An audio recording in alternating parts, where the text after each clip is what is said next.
Hallo, liebe Freunde von den bunten Klötzli und liebe Freundinnen natürlich auch. Willkommen bei meinem neuen Stream hier auf brach.ch auf Twitch. Mit mir, mit dem Cyril. Ich hoffe, ihr seid gut gelaunt, ihr habt einen wunderschönen Tag gehabt bisher und sind nicht am dahinschmelzen, wie sehr wahrscheinlich ganz viele Leute momentan, die für uns arbeiten. Es ist süttig heiß draussen. Aber wir machen da ja keine Meteostunde, oder? Also wir gehen heute als Klötzchen an und versuchen ein bisschen ein neues Projekt zu starten miteinander. Aber der Loadplay hat da euch schon begrüßt und mich begrüßt. Danke vielmals, schön bist du wieder mit dabei in dieser lustigen, illustren Runde. Wie ein Glas in die Mikrowelle fühlst du, ja, ich glaube, das trifft sehr gut für viele von uns. Ich habe das Glück, hier bei einer Klimaanlage zu sein. Daheim habe ich den Luxus auch nicht. Das ist sehr, sehr brutal.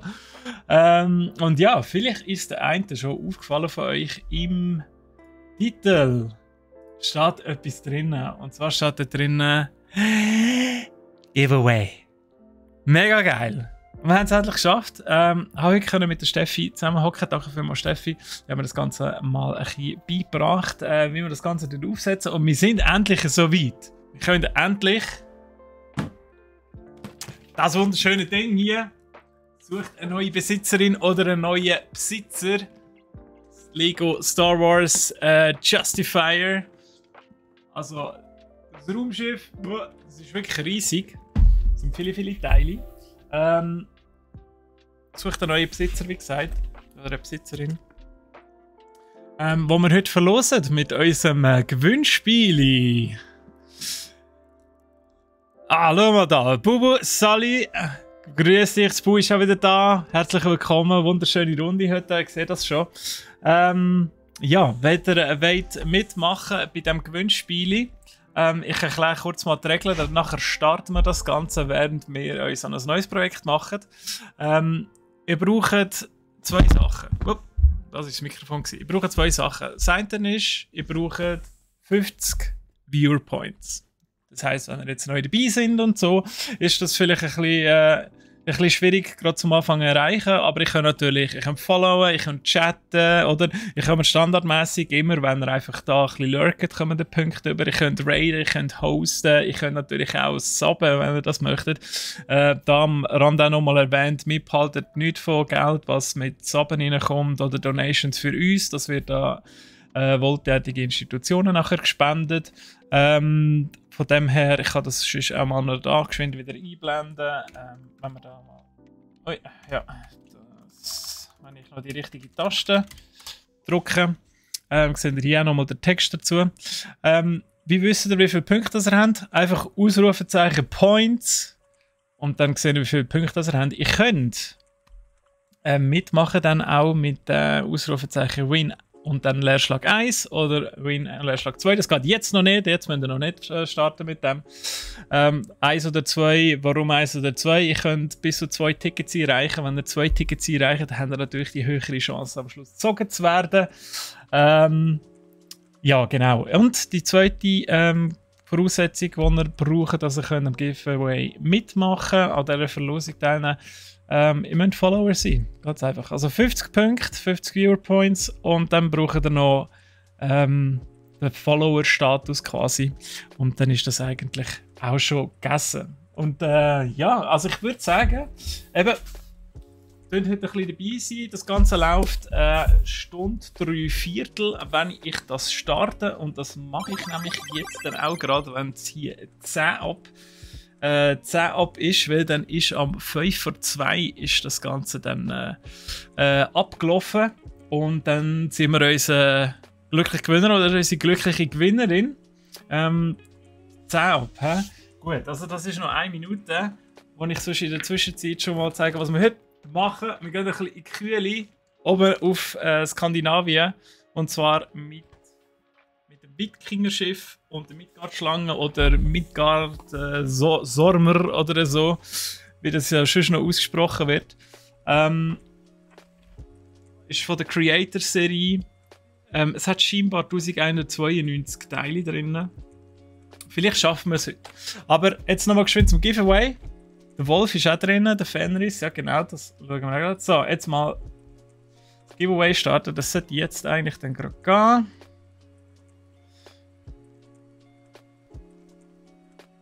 So, es ist noch gerade ein bisschen am Laden da hinten, aber das ist eigentlich nicht so weit tragisch. Da ist schon mal geschwind.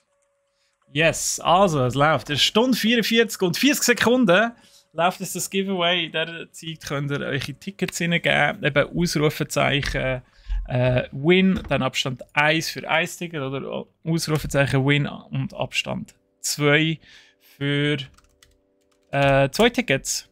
Da habt ihr das Ganze auch nochmal im Chat drin, wie das funktioniert. Dann sollte das jetzt eigentlich safe sein. Sonst eben, wenn ihr Points braucht, Chat-Interaktion, Hosten, Raiden, den Follow-Status braucht ihr sowieso, Subben gibt auch Punkte, also alle Interaktionen, sage ich jetzt einmal. So, okay, jetzt muss ich gerade mal ein bisschen aufscrollen, das rebelt ja heute hier ein bisschen. Ja, was kann man eigentlich machen mit dem? Ich sehe, der LoLplayer kennt natürlich das Set schon, oder? Also wir haben einerseits eben, wir werden sicher das Grosse machen hier mit dem Wikingerschiff und der Midgard-Schlange. Es gibt ja auch noch ein bisschen kleineres hier mit den Wikinger und dem Fenriswolf. Oder noch ein Hütli mit einem ganz kleinen, winzigen Drachen. Ja, nochmal ein bisschen grösser. Grösser drauf. Also es hat 3 in einem drin. Logischerweise müssen wir uns für eins entscheiden. Wir nehmen das grösste, wir nehmen das Wikingerschiff, oder? Und wir sind da dabei. So. Okay, da wird schon fleissig gekiffelt und Tickets eingelöst. Well, du bist dir sicher, dass du das gewünscht LoLplay? Ja gut, ich drücke natürlich euch allen nicht Daumen. Ich will da nicht irgendwie etwas vorwegnehmen oder so. Hey, das Stream Deck funktioniert ja heute auch fantastisch, oder? Immer schön etwas Neues ausprobieren. Vielleicht mal schön starten, so. Da können wir es immer noch nicht. Ja gut, dann tun wir halt manuell wechseln da in Szenen rein, oder? Jetzt seht ihr das natürlich unten dran auch schon, das aktuelle Modell. Wir sind nicht ausgesehen, aber es ist auch auf der Packung. 9 plus wieder einmal, also absolut meine Alterskategorie, wo ich mich sicher fühle, dass ich das im nächsten Halbjahr kann fertigstellen kann. Ich hoffe, ihr seid da heute auch ein bisschen geduldig mit mir. Wie immer. Das sage ich ja immer, oder? Er geht da so oder so schmutz. Nein, es funktioniert eigentlich gut, aber ich hätte müssen sehr wahrscheinlich die App einfach vorher starten. Also, sonst in der Regel funktioniert es eigentlich schon. Aber ja, das kann man ja noch lange erzählen. Oder? In der Regel geht es schon. Das ist immer so die Entschuldigung für die Fanboys und Fangirls. Schlimm, oder? Ich tue mal am besten noch. Also ich tue es wirklich. Es ist mit Sorgfalt behandelt worden. Es ist mit Sorgfalt behandelt, weil ich habe auch extra das aufgemacht, wo eigentlich Kratzen drin hat auf der Verpackung. Also ich komme das absolut unbeschädigte Justifier über. Wenn wir mitmachen bei dem Giveaway. So. Und sonst, wenn ihr nochmal die Infos braucht, einfach Ausrufezeichen Giveaway. Dann sehen wir nochmal, wie wir können mitmachen. Wieder läuft. So. Also, wir haben einmal Rötli oder so. Und das Eis behalte ich mir schon mal auf der Seite. Wofür das ist, weiß ich nicht. Aber wir sehen es da noch. Schön, oder? Richtig voll. Anleitung habe ich gern. Schön ein bisschen Papier, oder? Ein halber Baum drinnen da. So. Also das sind die 3 Anleitungen, die wir haben. Wir entscheiden uns jetzt aber für das grosse unten dran. Dann haben wir ein bisschen Zeit. Ich könnte es natürlich auch bei uns auf brack.ch kaufen. Das Wikingerschiff mit der Midgard-Schlange. Und dann euch das selber so zusammenbauen, wie ihr es gerne hättet. Ich schaue den Max vorne rein.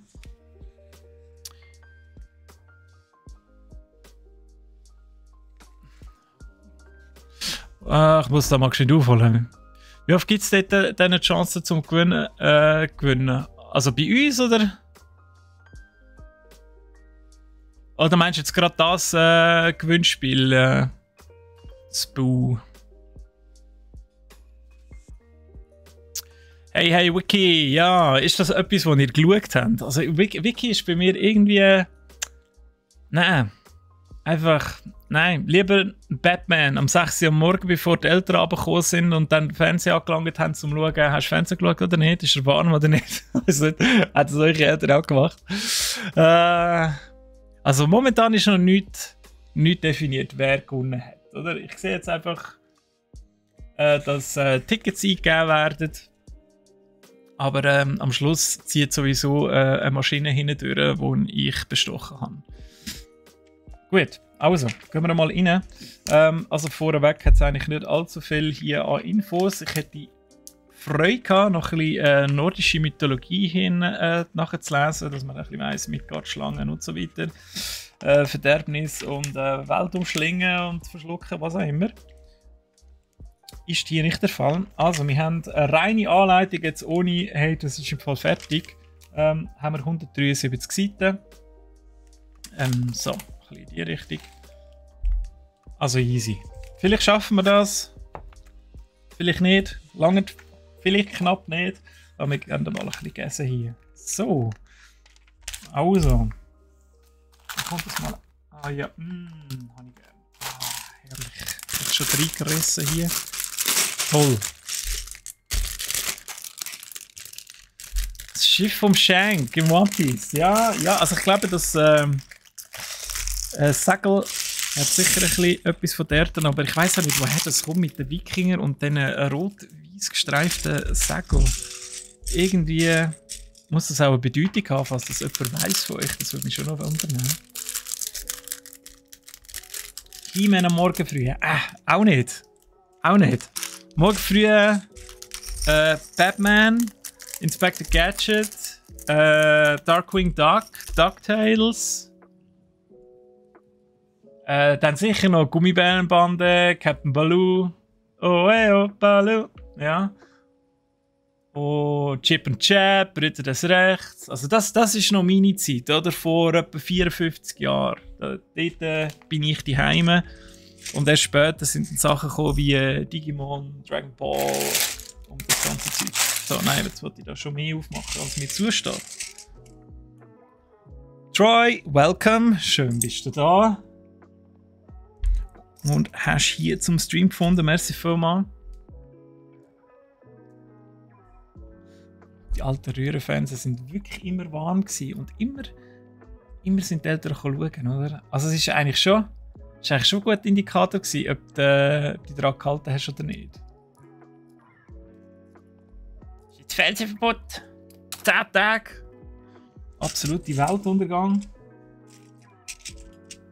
Du hast ja nicht mehr gewusst, was machen und dann bist du rausgegangen und dann ist die Zeit doch ziemlich schnell wieder verflogen. So, einmal ein Amazon und ein Wikinger.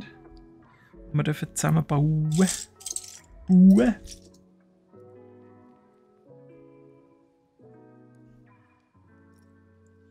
So, schön hässig. Der hat nur ein Gesicht hier, der Wikinger. Aber er schaut wenigstens schön hässig rein. Ich weiß auch nicht, jetzt momentan läuft der He-Man, ist irgendwie, glaube ich, wieder eine neue Serie am Laufen. Zumindest spielt es bei uns die ganze Zeit die Spielwaren rein von dieser ganzen He-Man-Serie. Skeletor und Co. Das scheint wieder richtig im Trend zu sein, momentan. Und wir können uns sogar noch die Hörner aussuchen. Haben wir auch die spitzigen Hörner, oder? Meinst du dann schon, oder? Da kann er wenigstens jemand aufs Horn nehmen. So. Ah, und der Bart. Der Bartli.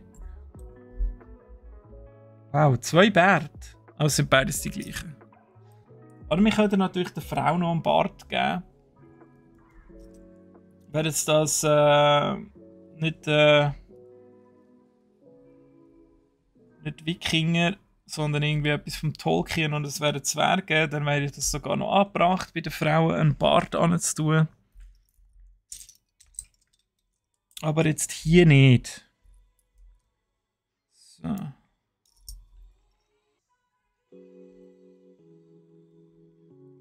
Schöne, fette Zweihand-Axt.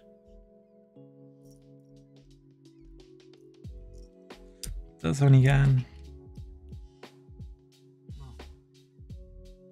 Ah, Moment, so. Okay.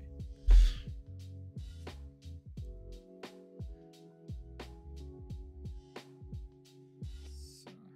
Einmal ein Figürchen.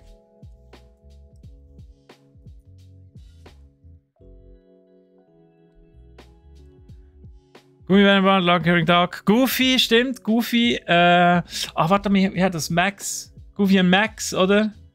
Das ist ja mega geil gewesen. Goofy und Max. Das habe ich ja geliebt, ja. Paddington Bear ist auch wieder nicht mehr so heim, die ist auch an mir vorbei. Aber ich sehe schon, ja. Also alterskategorisch, es sind hier viele bei mir in der Nähe angesiedelt zumindest. Ohne dass ich jetzt jemandem zu nahe treten. Das sind die falschen Hörner. Ja, es sind schon nicht die wie auf der Packung, aber das ist doch gleich. Es hat ja 2 dabei. Ich muss jetzt die anderen anmachen, damit du zufrieden bist. Schlimm. Schau da. Ich mach dir die an LOLplay. Ist gut, he? Bist jetzt happy? Ist jetzt besser? Gut. Dann können wir jetzt vorwärts machen. Können wir mal über Seite 1 über. So. Ein Kühli. Ein Kühli gibt es jetzt.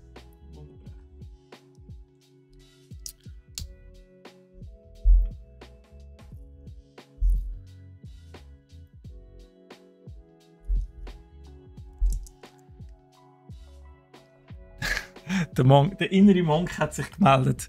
Ja, da nehme ich natürlich Rücksicht. Oder ich kann auch. Meine Chefin hat auch einen sehr ausprägten inneren Monk. Den muss man schon ab und zu zufriedenstellen. Und entsprechend die Sachen gerade rücken. Dass das Gemüt beruhigt ist, oder? Siehst du mal, das geht so schnell mit Pünktchen sammeln, oder? Und jetzt eben noch weiterhin ein bisschen aktiv bleibst und noch ein bisschen dabei bleibst, dann sollte das vielleicht sogar lange. Alle 5 Minuten gibt es nämlich Minimum 1 Punkt. Plus 3, wenn man aktiv ist. Dann kannst du dir gerade mal zusammenrechnen, ob das am Schluss aufgeht. In einer Stunde 32, wenn wir dann den Gewinner ziehen. Oder eben die Gewinnerin. Also, okay, ja, ist ja gut. Also, Lobe, hast du ja recht gehabt, ja. Das sind die falschen Hörner gewesen. Aber weißt du, es könnte ja jetzt eine Kuh sein, die halt krumme Hörner hat. Oder gerade Hörner in dem Fall. So schlüpfig. Schlüpfig wie nichts.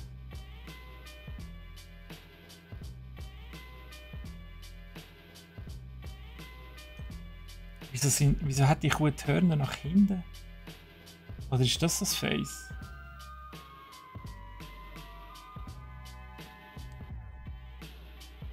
Moment. Das stimmt doch nicht. Aha, okay.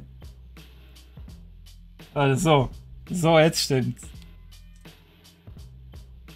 Also die Kuh hat so die Hörner, die müssen doch richtig aggressiv führen, oder? Richtig aggressiv, wenn die so ein Gefühl zeigen, finde ich. So. Lustig? Also das ist auch einer. Was ist das? Ein Ochs? Mighty Ducks! Oh yeah, sehr geil, ja. Die habe ich auch immer geschaut. Also, Cartoon-Verfilmung, es hat ja noch einen echten Film gegeben. Den echten Film habe ich auch nicht schlecht gefunden. Der erste damals noch. Ich glaube, in letzter Zeit ist sogar mal ein neuer rausgekommen. Ui, jetzt brauchen wir ganz viel. Das ist das erste Mal, wo hier ganz viele Teile in einem Schritt sind bei Lego. Mal schauen, ob ich dem noch folgen kann.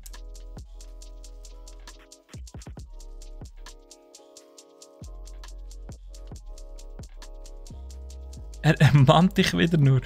Was, Anime? Nein, ich habe schon auch Anime geschaut. Also wenn jetzt mich meinst überhaupt. Sicher. glaube, das habe ich letztes Mal noch angesprochen mit Dragon Ball Z, wo meine Mutter hat mitschauen musste, wie der Son Goku eine Viertelstunde lang Kaioken 3 macht und Zeug umeinander schreit. Was mir leicht peinlich war. So, noch zweimal müssen wir das bauen. Ja, in dem Fall.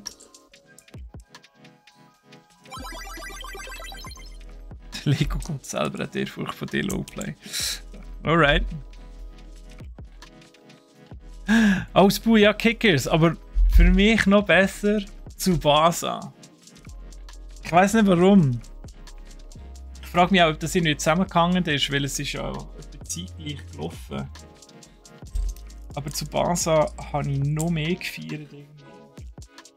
Tsubasa Superstar. Ich glaube, da hat auch mal jetzt eine neue Serie, zumindest in Japan, sollen anlaufen.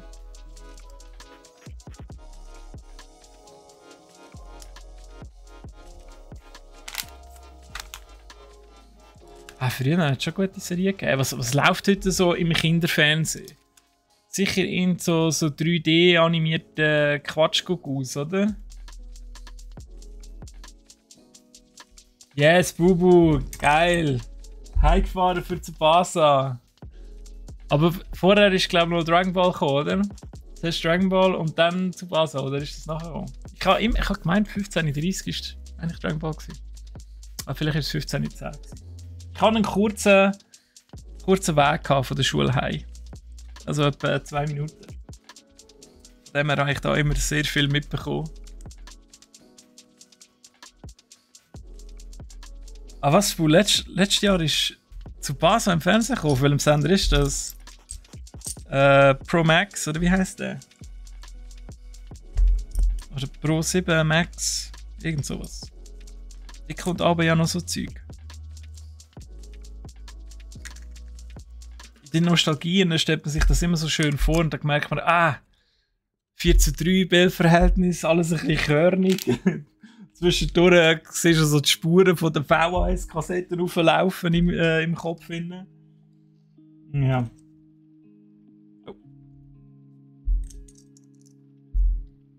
Mila Superstar, ja. Mila kann fliegen. Wie die Sonne über Fujiyama oder sowas. Das ist auch in, glaube zwischen 2 Sendungen reingekommen, die ich geschaut habe. Und da habe ich das auch geschaut.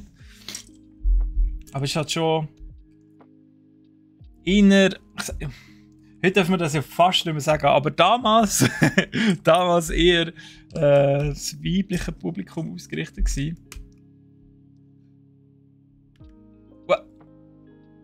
Das hebt aber jetzt nicht so toll da.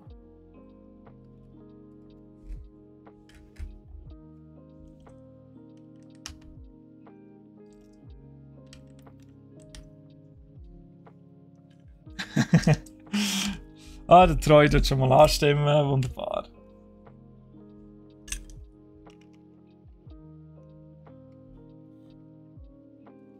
Ja, eben die neuen Sachen sehen wirklich nicht mehr so schön aus. Da bin ich ganz mit dir einig, Buch. Ich weiß auch nicht. Man hat irgendwie das Gefühl gehabt, man müsse alles so geschwind im Computer animieren. Ich habe das Gefühl, die haben irgendwie so ein Programm, wo ein gewisser Algorithmus dahinter läuft und der tut geschwind so ein bisschen irgendwelche Polygone zusammenwürfeln, gibt random Superkräfte und random Bösewichte spuckt er dann aus. Und dann gibt es noch so eine 0815-Handlung und das ist dann eine neue Serie. Inuyasha, Ranma 1,5, jawohl. Ane damit, schön heute Nostalgie tanken, love it. Ranma 1,5 habe ich irgendwo, wenn ich sie nicht verkauft habe, habe ich es verkauft. Ich habe gemeint, jetzt sollte ich sogar noch DVDs haben. Da hat es mal so die Schuber gegeben. Ist das lang her?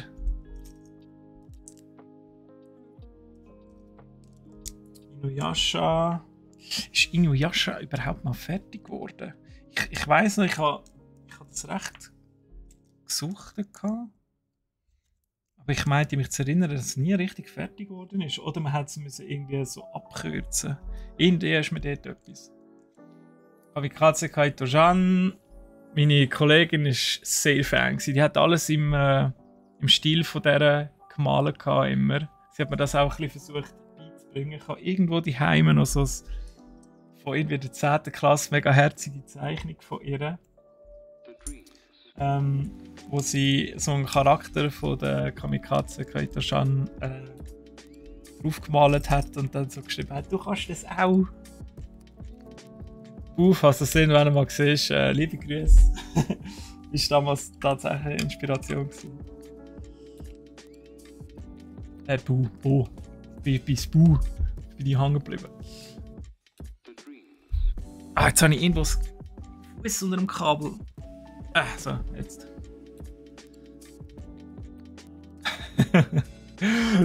Doremi, Car Capture Sakura, Hamtaro, ja gut, Doremi. Nein, Car Capture, also ich kenn's ja. Das sind doch da die 3 Mädchen, blau, pink und gelb oder so, oder verwechsel ich das gerade mit diesen abgedrehten Cartoon-Figuren da, wie haben die Powerpuff Girls, glaube ich. Verwechsel ich das gerade. Liste, ja. Also ich gehe jetzt zwischendurch bei YouTube mal schauen und gönne mir mal wieder so ein bisschen Nostalgie-Flash in Form von so einer Playlist, wo eben all die alten Lieder drauf sind. Also erste Staffel Digimon lebt einen Traum. Das geht mir immer noch nicht. Das reißt mich einfach voll mit. Das ist echt krass. Und ich bin ja früher, vielleicht habe ich es auch schon erzählt, ich weiß nicht, was ich alles schon erzählt habe hier. Früher was ich krank und schwach, doch das ist vorbei. Du übergibst mir! Ich müsste jetzt hier googlen. Nein, das kannst du nicht. Hey. Ich habe es nicht so oft geschaut, dass ich jetzt den Songtext könnte. Gummibärenbande kann er geben. Nein. Was bin ich jetzt so gewesen? Jetzt habe ich vergessen, wo ich war. Ja, vielleicht kommt es mir dann wieder. Ist jetzt wieder so tragisch. Ich komme auch nicht vorwärts da bei unserem doofen. Du hast eine Anime-Opening-Playlist erstellt. Ja, ich glaube, das sollte ich wirklich mal. Ja, eben genau. Digimon Opening, richtig. Ich war früher oft an der Konichi, die grösste Anime-Convention im deutschen Raum in Kassel. Und dort gibt es auch immer einen Cosplay-Challenge-Wettbewerb, wer das schönste Cosplay und so. Und einer ist dort mit dem. Wie hat jetzt die höchste Evolution vom Greymon geheißen? Wahrscheinlich in Vegiga Greymon oder so. Da der orange Dinosaurier da. Schlimm, wenn ich das bezeichne. Und dann hat er einfach ein bisschen tanzen zu Lebt ein Traum und irgendwie etwa 10'000 Leute in dieser Halle haben mitgesungen. Gänsehaut pur gewesen, richtig fett.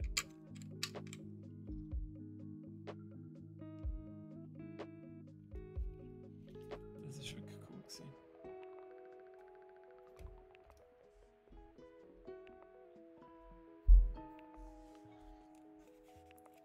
Hey, könnt ihr alle den Text? Könnt ihr alle den Text von Mila Superstar? Ich mag nur noch mich an die ersten paar Linien, Strophen erinnern. Nicht Strophen. Die ersten paar Wörter erinnern. Das sind ja richtige Nerds.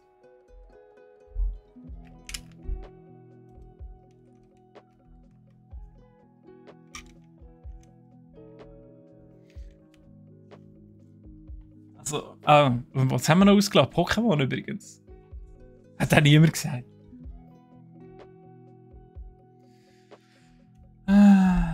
Pokémon. Was hat's noch gegeben? Knight Rider, aber das ist wieder nicht wirklich Anime und so.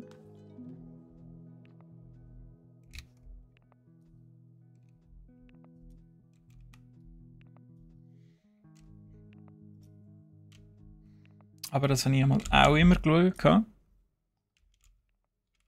Jala, Hedjala. Yeah.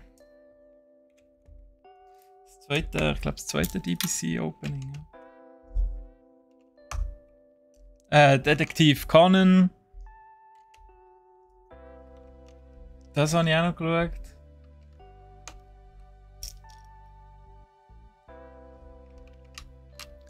Und merci noch LOLplay dort für den Text von Digimon. Gerade geschwind das Tränchen verdrücken. Das Intro hat mir die ganze Vorgeschichte erzählt und schon das Ende gespoilert. Schön. Was? Nein, hallo? Jetzt Steffi kann dir jetzt auch nicht helfen, die ist im Meeting. 6 Millionen $, Mann. Oh, leck. Ja, stimmt. Ach, das mag mich jetzt schon fast gar nicht mehr erinnern, aber es ist mir im Kopf, dass ich das auch nicht geschaut habe. Jetzt muss ich mal schnell schauen. 6 Millionen $, Mann.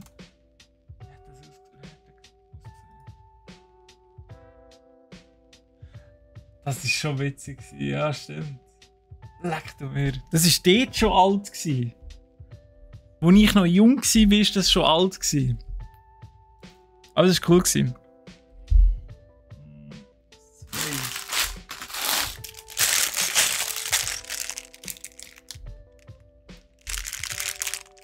One Piece, yes, natürlich.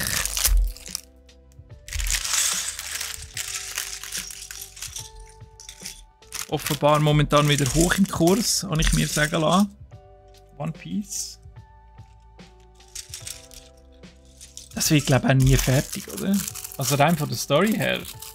Das wird nie fertig. Und irgendwann ist er so alt, dass er nicht mehr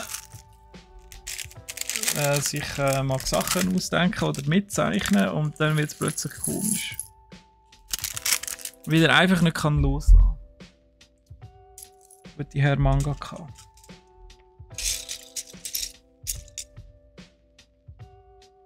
Hey, ich habe Klimaanlage an und es ist immer noch heiß.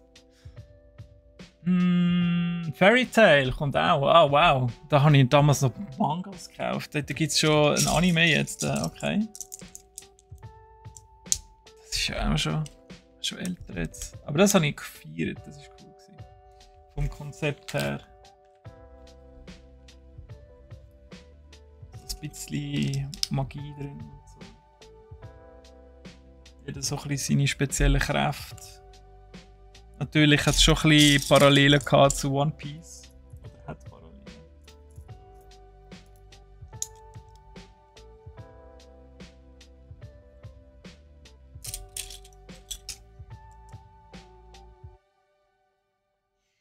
Der letzte, den ich gesehen habe, und zum etwa dritten Mal, ist Sword Art Online, immer noch. Und zuvor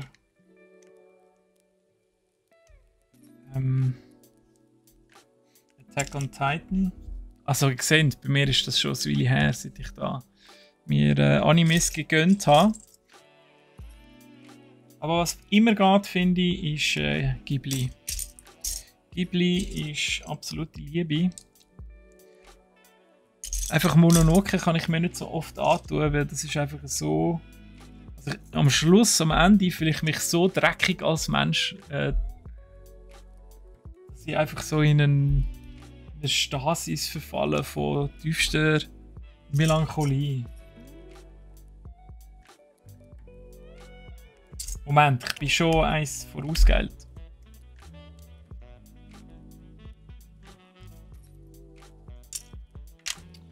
Nicht so schnell.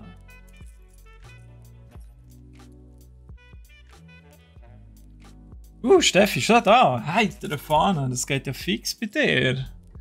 Willkommen. Please call me Alan. Okay, Alan. Willkommen ebenfalls. Schöne bunte Runde heute. XQC ist auch da. Wunderprächtig. Schau mal zurück im Teams. Ich habe kein Teams. Bin voll verdammt, ja. So, nicht beschissen, Steffi, bitte. Du bist eh ausgenommen. Gib den anderen auch mal eine Chance hier.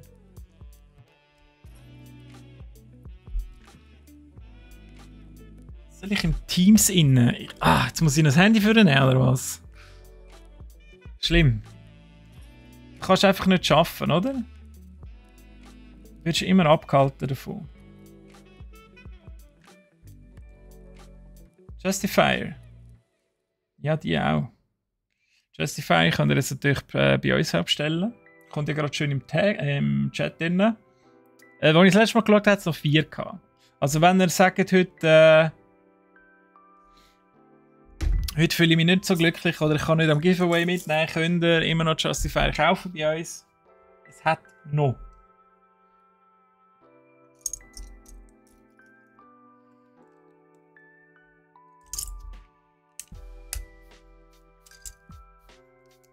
Du hast nicht mich gemeint, okay gut. Das habe ich schon, jetzt bin ich extra ins Team und habe gedacht, hey, nein, jetzt kommt hier voll der Zusammenschiss. Man hört das Mikrofon gar nicht. Ich rede schon die ganze Zeit mit mir selber.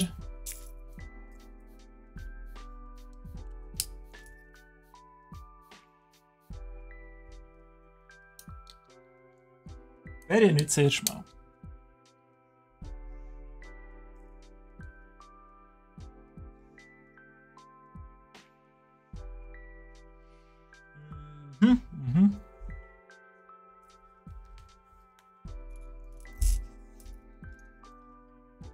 Es blendet wieder so doof auf der Anleitung hier.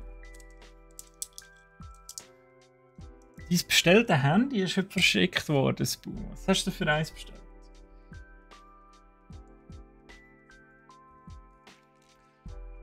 Hast ja endlich ein bisschen etwas zum Spielen. Das ist immer so toll. Auf einem neuen Handy ein bisschen rumtöckeln, alle Einstellungen verändern.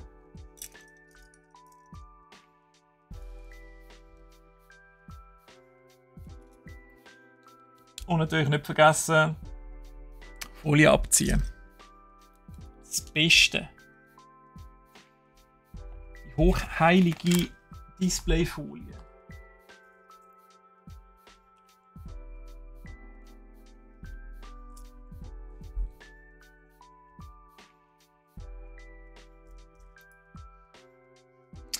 Sicher kein Nudes.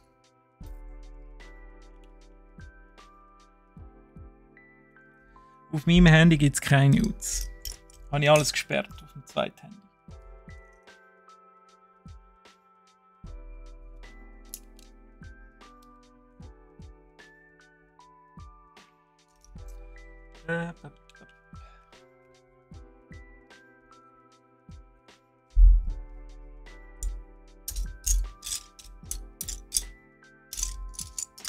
Hey, zum Glück habt ihr das Giveaway gemacht im Fall. Ich war drauf und dran, mal eins zu klauen und zu probieren. Da hat einfach einer nur 23 Dosen bekommen. Aber es hat so gut ausgesehen. Ich habe nicht gewusst, dass die fürs Giveaway sind. Aber ist alles gut. Ich habe dann eben gedacht, nein, solange du gefragt hast, nimmst du aber einfach keins. Es wäre leicht frech gewesen.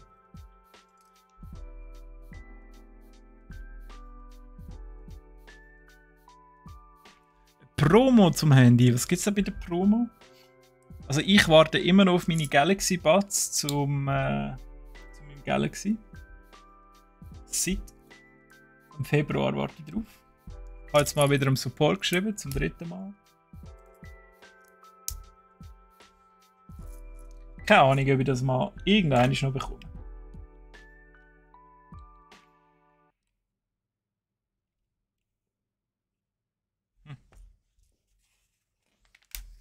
Da mal Kuh rein parkieren. Da.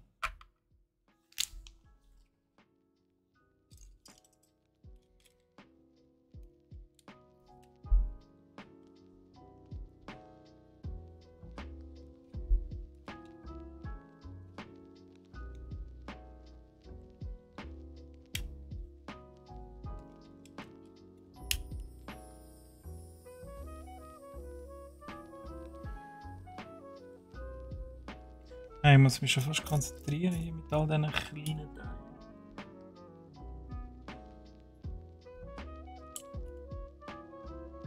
Schön ein bisschen Oldschool-Musik. Das passt ja zu dem nostalgischen Nachmittag, den wir da haben. Übrigens, ja, vorher gesehen, es ist noch mal kurz ein Reminder gekommen wegen dem Gewinnspiel. Wir haben noch 1 Stunde und 10 Minuten, dann läuft das Gewinnspiel ab. Ausrufezeichen Giveaway gibt euch die Instruktionen, wie ihr könnt dort teilnehmen könnt. Ihr braucht 50 Punkte, also Viewer Points, die ihr könnt für ein Ticket einlösen könnt, zum Mitmachen. Plus, ihr müsst Follower sein. Wie viele Punkte das Rennen sehen ihr mit Ausrufezeichen Points.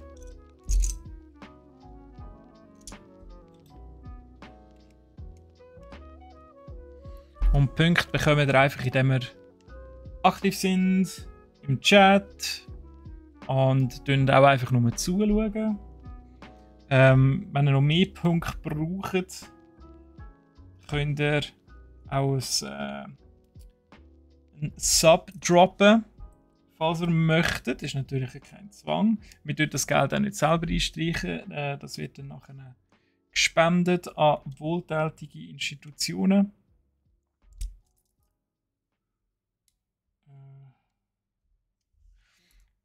Ihr könnt raiden oder hosten natürlich, das geht auch.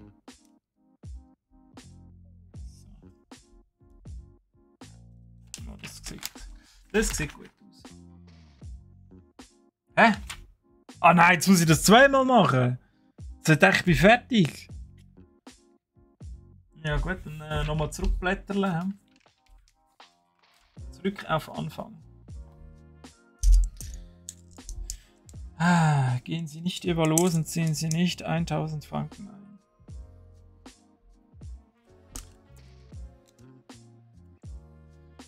Wir haben die Samsung-Woche gehabt. Okay. Ja, siehst du, das ist völlig an mir vorbei. Da läuft so viel Zeug, wo ich keine Ahnung habe bei diesen ganzen Abteilungen. Das ist crazy.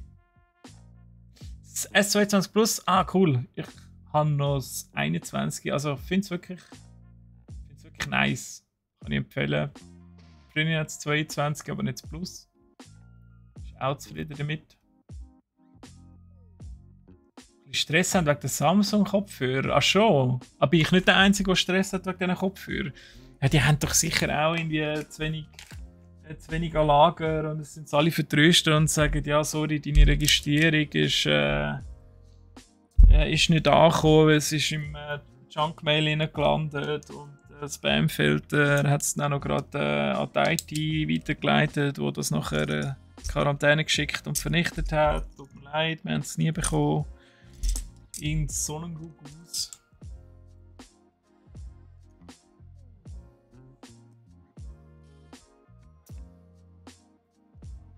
S21 Ultra. Kannst du meins haben? Für 1500 gibt es.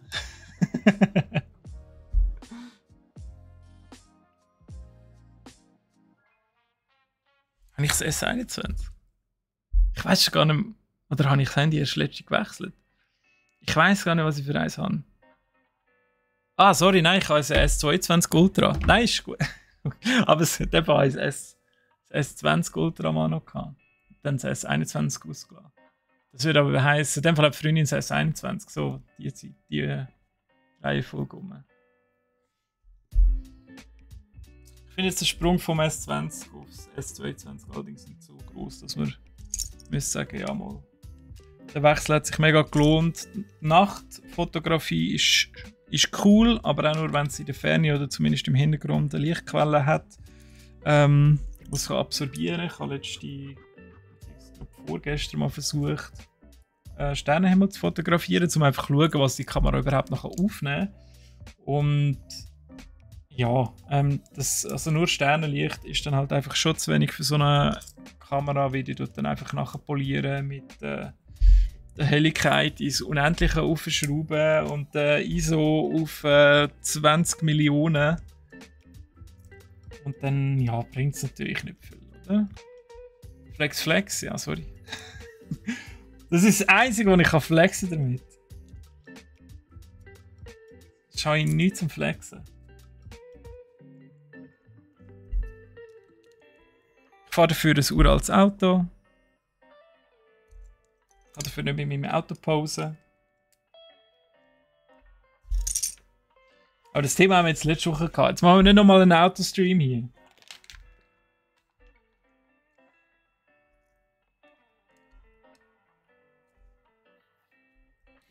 Ich kann es nicht einmal, ja, sorry.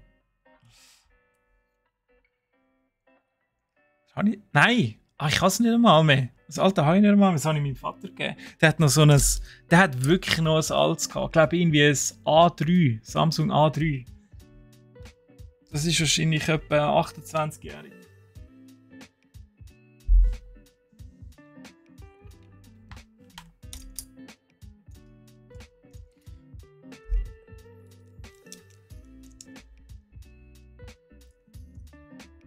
Gibt es wenigstens ein bisschen anständigere Fotos. Ich kann dann so den Wackelfilter habe ich auch noch drin da. Jetzt erkenne ich die Fotos auch, wenn er fotolt. Sind nicht so verschwommen.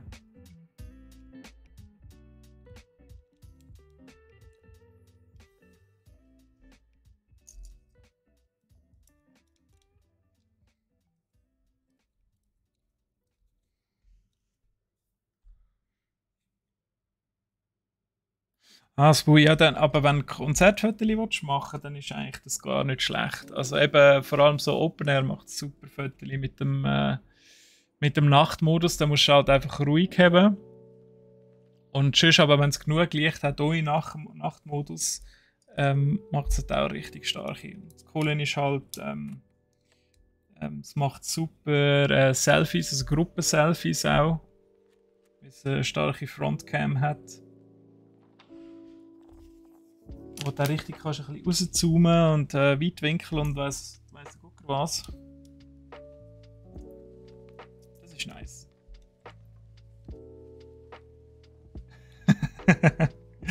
Ich weiss nicht, nennt man das schon eine Verkaufsstrategie, wenn man etwas andrehen will, das man nicht hat? Ja, sorry, Spoo. Hast du jetzt schon bestellt, ist unterwegs.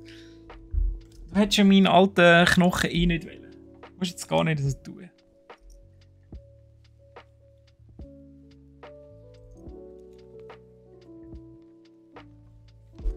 So schön immer mit fettigen Pommesfinger drüber gestrichen. Das willst du doch nicht.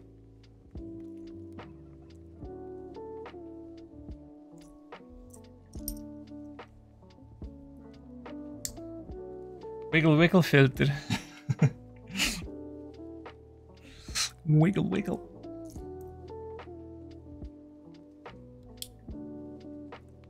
Hey, Strecken am Mario Kart? Mario Kart hat neue Strecken, echt? Was kommt für eine? Und was hat sie für ein Thema? Ist sie an einem Thema angehängt oder ist es einfach wieder sonst irgendetwas? Eine neue? Ah, Hallenbad Pommes. Was, Hallenbad? Hallenbad? Im Sommer? Bist denn du des Wahnsinns? Da kannst du ja gerade in die Sauna, hey. Spoo. Das geht doch nicht. Aber ja, sonst Freibad Pommes. Schön fettig, übersalzen, altes Fritteusenöl. Delikatesse. Absolute Delikatesse.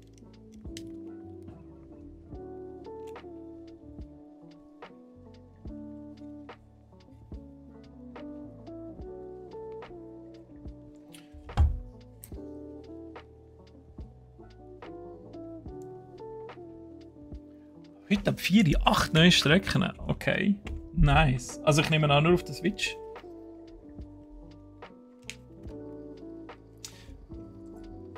Switch kann ich nicht. Ich kann einfach keine. Aber ich kann nichts zum Flexen, Leute.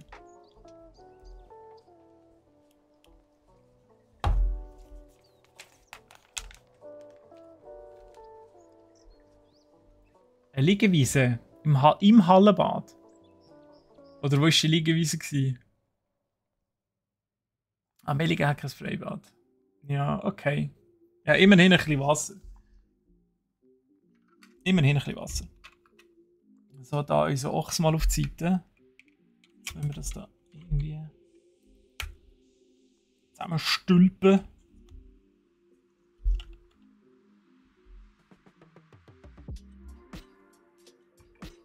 Okay. Also ist noch eine schöne Größe. Ah, und jetzt kommen wir ein bisschen Verzierungen. Herrlich.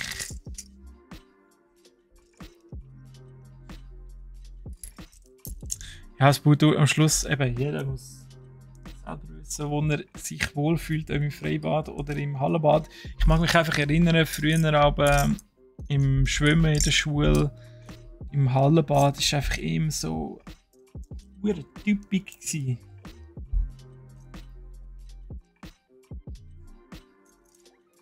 Und jetzt in Verbindung mit der Hitze, oder? Deswegen, das meine ich.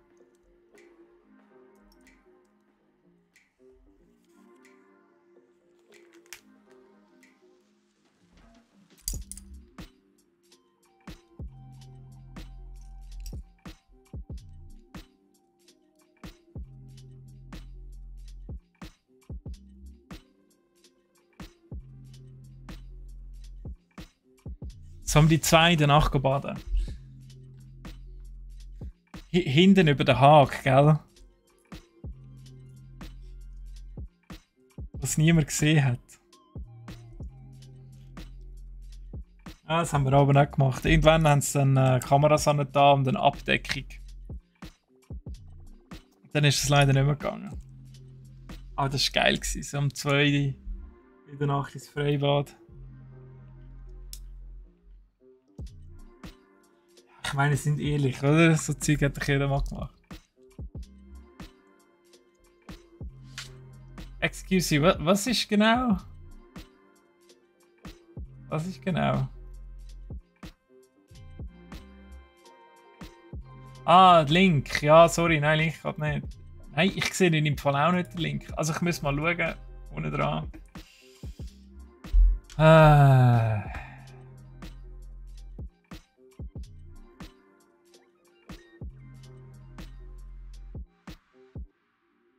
Ja, keine Ahnung, wo ich jetzt da so schauen. Irgendwo da hinten wäre es auch, aber ich kann jetzt den Link nicht anschauen. Und worum geht es denn im Link? Erzähl doch einfach, worum es geht. Solange es da reinpasst.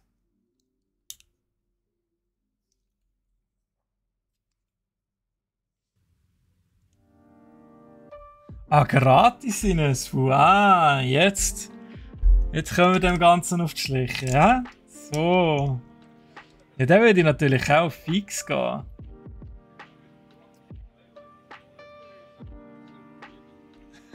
Im Alpamare oder Sonnenbrand-Vater, okay. Aber da gibt es ja nur aus das Rio Mare, oder wie das heisst, oder? Was ist noch draussen? Das für die alten Leute dort, das Schwefeldings oder Jodbad. Wir haben ein paar Bahnen, aber das war's dann. Wir haben ganz früher haben wir in der Schweiz gewohnt und ganz früher, wo es noch weniger Häuser hatte und so, haben die noch vergünstigte Tickets bekommen. Ich weiß nicht, ob das heute noch so ist. Aber wir sind dort immer sehr oft im Alpamare gewesen, dass sie immer mit dem Nachbar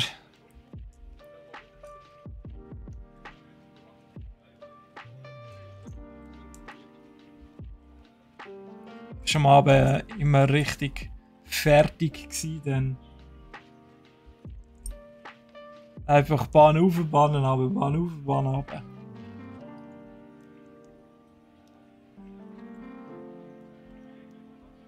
Salzbad ist so entspannend. Ja, kann sein. Kann absolut sein. Ich habe das einfach nur so als uralt Männerbad in Erinnerung. Von früher.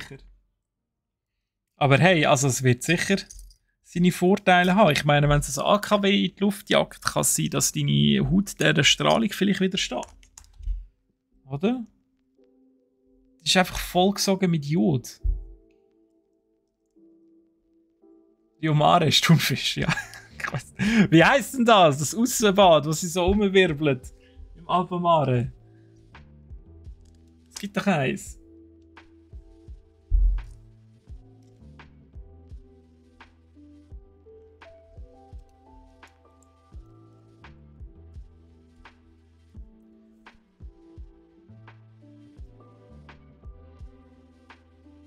Hast du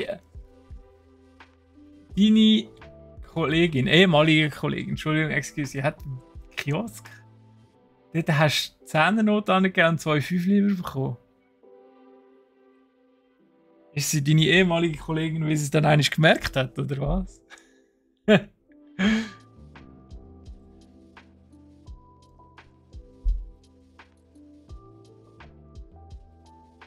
Sauna besser wie Solbad. Finnishi oder Dampfbad? Ich bin so der Dampfbad-Typ. Also ich finde das entspannender als einfach nur schwitzen, strochen und verreckst fast.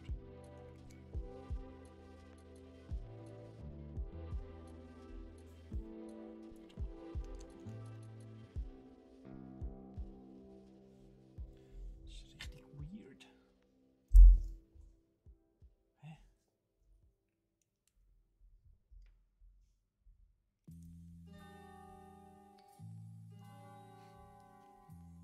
Alba heisst es so wie der Fisch.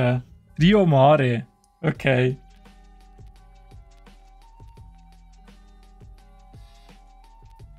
Stimmt, der Fisch. Die hure Dosensalat, oder? Ich glaube, die heißen so. Stimmt. Dosensalat.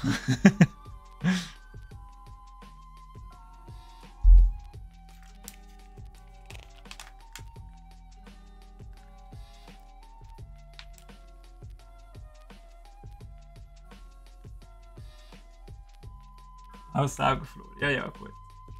Würde ich jetzt natürlich auch sagen, wenn ich dich wäre. Die Kollegin aus den Augen verloren hast.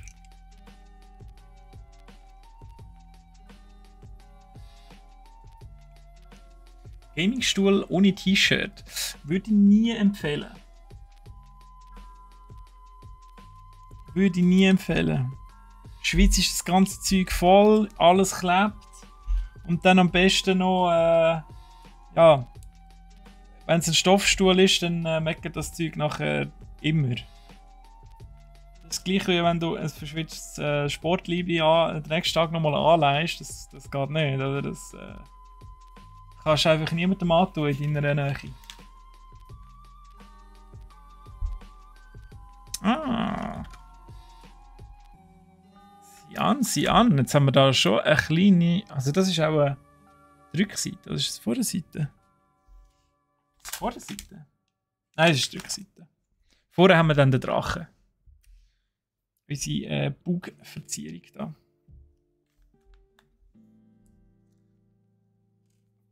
Sacco Nummer 3.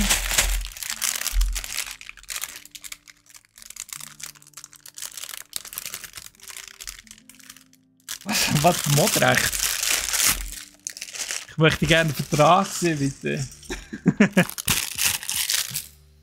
Muss ich nochmal geschwind meinen Nickel-Zwicker zücken und den Vertrag nochmal genau durchgehen, was wir da abgemacht haben.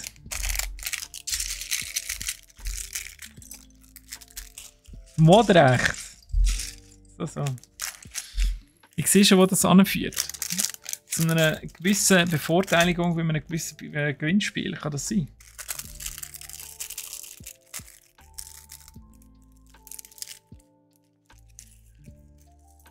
Hast du mal was als Kind hast vergessen, Sportsachen zum Waschen zu geben? Ah, Dieser Tonstunde hat niemand mit dir spielen. Nein, nein. Du bist sicher als letztes ins Team gewählt worden.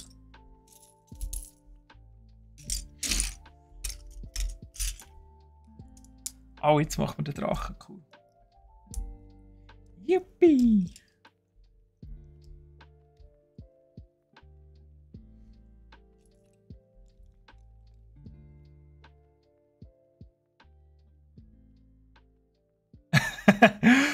Das kann man vorstellen, das Buch. Das ist auch richtig wüst. Also eben so Stoffsachen, das kannst du vergessen. Vor allem, wenn du es nicht kannst waschen. Das ist auch, wenn man in einem Restaurant schaffst und immer wieder in die Küche gehst.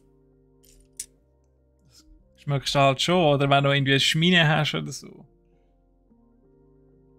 Kannst du alles in die Wäsche rühren. Inklusive dir selber. Aber das Schlimmste ist die Zigarren-Lounge. Das ist der absolute Tod. Also zwischendurch mal so Zigarre und Whisky ist voll geil. So richtig Proleten-Style, oder? Aber das schmeckt übelst. Für andere.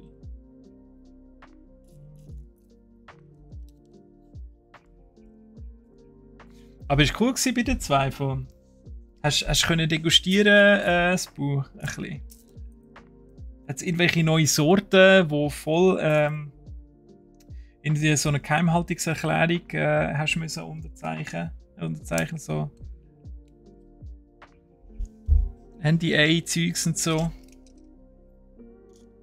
Ich war auch mal bei den Zweifeln, aber bei denen, die Wein machen, also das hat glaube ich nichts miteinander zu tun. Bin mir nicht sicher. Nicht mehr sicher. Ah, das war fein. Den ganzen Tag ein bisschen Weile säufeln.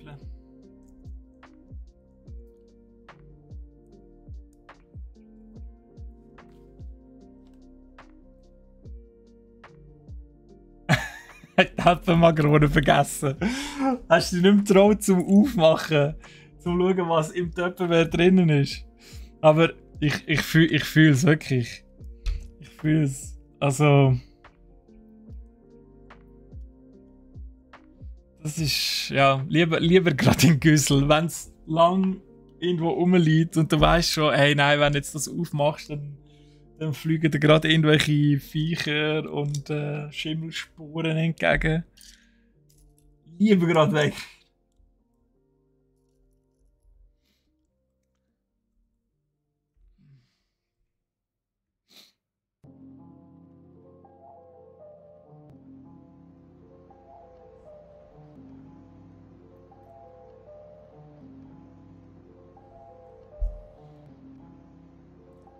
Voll fressen mit Chips am Schluss. Klingt gut. Nicht auf den Magen geschlagen. Gute Pack mit 4 Chips. Das war neu. Ich finde die Dings noch geil, die Salt and Vinegar. Die sauer sind. Einfach weil ich den englischen Essig noch geil finde.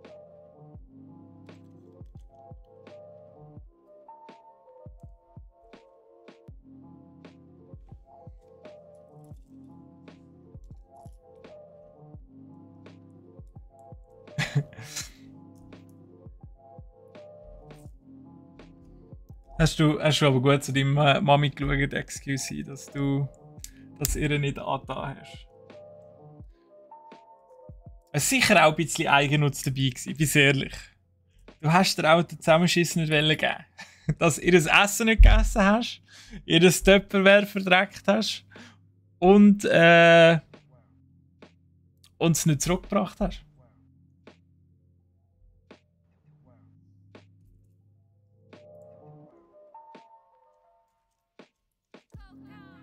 Aber cool, also wenigstens ein neues gekauft.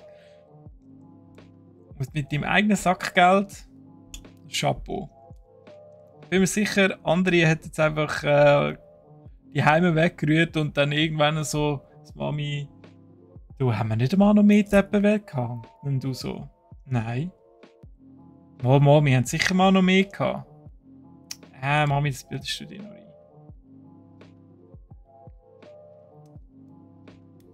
Ich bringe immer alle zurück.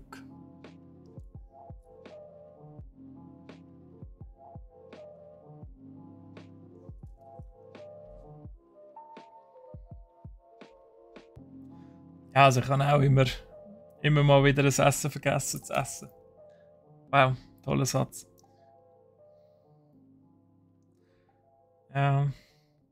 Ich bin daheim, bin ich jetzt so ein bisschen der Resteesser. Also manchmal gibt es bei mir wirklich lustige Gerichte. Dann ist einfach einmal Restepfanne ist das eine, oder? Aber wenn die Sachen halt nicht zusammenpassen, ist es mir dann aber wirklich noch gleich. Poulet im Körbli, schön mit einer geilen Haussauce. komme dann wieder Hunger über. Ich habe schon gegessen übrigens, heute ist es besser. Ich kann mich lustig machen, aber nicht verhungern lassen.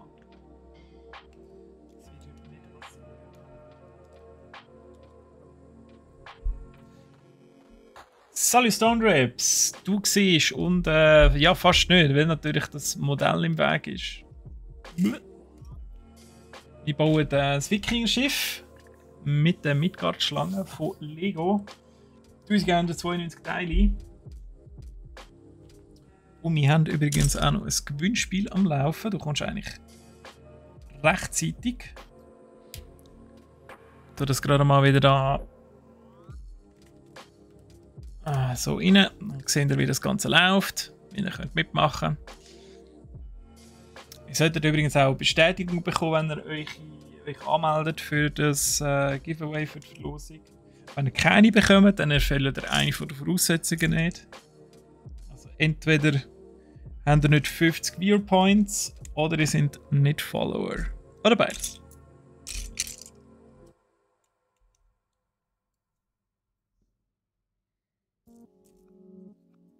Das ist doch kein Drache.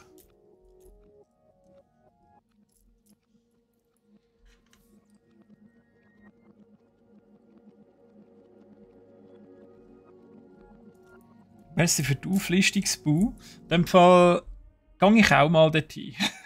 Nur schon wegen dem Giveaway-Sack. Gehe ich zu den Zweifel einmal Führung und am Schluss ein bisschen Chips-Päckchen mit heimnehmen. Pepper and Sea Salt. Sicher geil.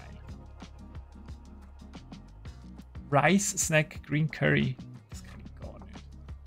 Das Joy Pack, ja, oldschool. Cool. Und das Paprika. Früher habe ich immer da die Inferno gefudert mit dem Kollegen bis zum Abwinken. Aber heutzutage bin ich schwach geworden, Leute. Ich bin wirklich schwach geworden. Ich trage es nicht mehr so.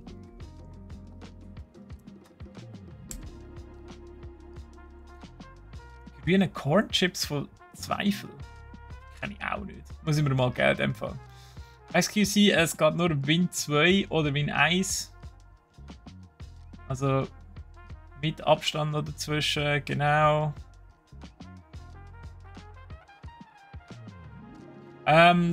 Sonst, Stone Rips, schau mal, ob du genug Punkte hast mit Ausrufezeichen Points. Du brauchst 50 Punkte, das kannst du mitmachen. Genau, die fehlen noch 27 Punkte, dass du mitmachen kannst. Also es geht alles Punkte von Interaktion mit dem Chat, einfach nur zuschauen. Dann Subs geben natürlich auch Punkte. 10 glaube ich sogar, wenn ich das recht im Kopf habe. Nicht, dass der müsst ist, wir behalten das Geld auch nicht für uns. Hier nochmal ein kurzer Disclaimer. Raids, Hosts, die geben alle Punkte. Und in 41 Minuten ist aber das Gewinnspiel beendet und dann ziehen wir dann eine glückliche Gewinnerin, glücklichen Gewinner. Genau. Und ihr könnt mit Ausrufezeichen Win Abstand 1 Ticket einlösen oder mit Ausrufezeichen Win Abstand 2 Tickets. Was euch halt eine größere Chance gibt auf einen Gewinn. So einfach.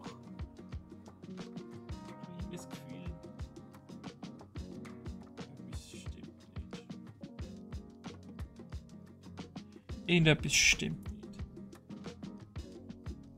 Warte mal. Ich war ein bisschen voreilig da, glaube ich. Genau, ja. Oder 200 Franken. Danke, XQC, dass du das auch noch... Das ist natürlich noch die dritte Möglichkeit, genau. 200 Franken an mich twinten. Und für 1000 kommst du direkt über.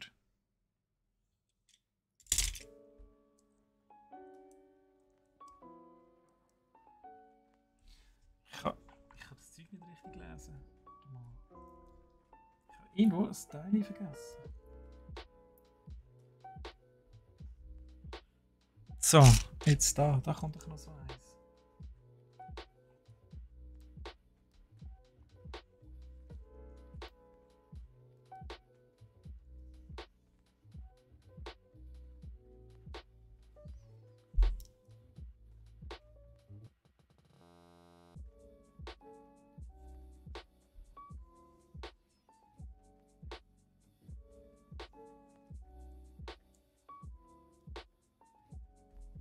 ist noch so ein Teil dran. Ja, für mich heisst dann ab auf Thailand oder so. Ab auf Costa Rica oder irgendwo, wo es schön ist, aber nicht zu warm. Schön immer 25 Grad. Das ist mir sehr wichtig.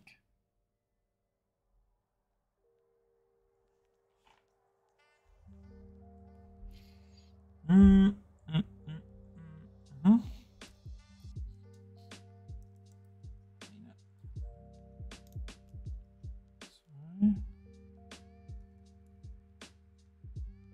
Ja, mal, das sieht schon ein bisschen wie ein Kopf aus jetzt.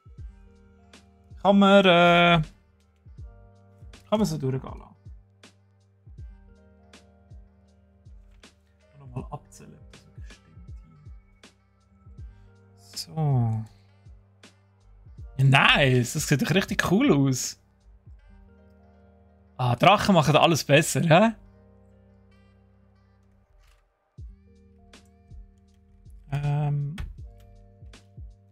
Muss der Kerb nur noch irgendwie da an. So, komm. Yeah! So. Das ist schon fast zu gross wieder für die Kamera. Aber ich glaube, es passt noch gerade. Haben wir schon mal das Grundgerüst von unserem Bötli. Weiter geht's. Jetzt gibt es auch noch die zweite Seite vom Bug.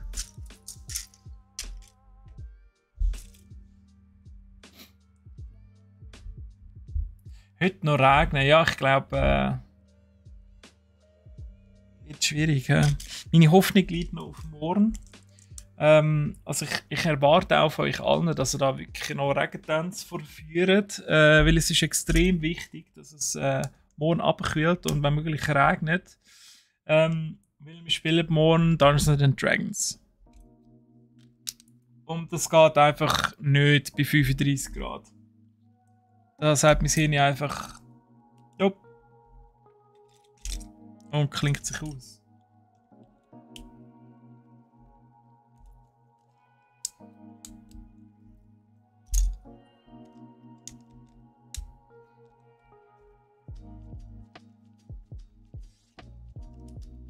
Aber ja, wir starten irgendwie um 4:30. Also dann ist noch heiß, sicher bis etwa um 7:30. Nein, warte mal, 8:30, 9. Ja, bis dann ist auch die ganze Hütte so aufgeheizt. Hey, verreckst.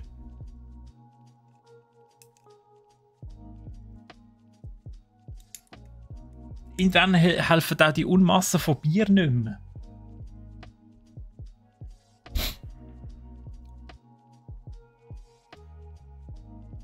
Ah, Lopa, ja, das stimmt. Ja, tönt. Meinst du, die verbrennen sich wirklich mit dem Asphalt so heiß?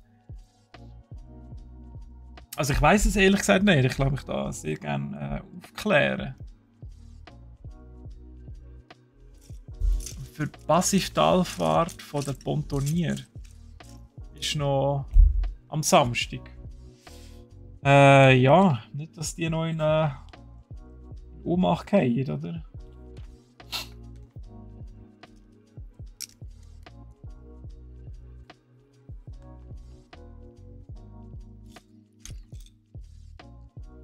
Einfach auch nächste Woche. Nächste Woche Donnerstag wäre auch super, aber wieder schönes Wetter, aber nicht zu heiß, bitte.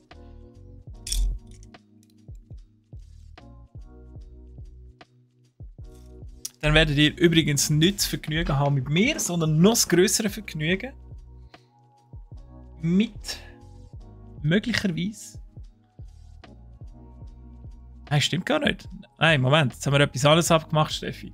Also, nächste Woche ist nicht am Donnerstag der Klemmbausteine-Stream, sondern am Dienstag. Weil am Donnerstag bin ich nicht da.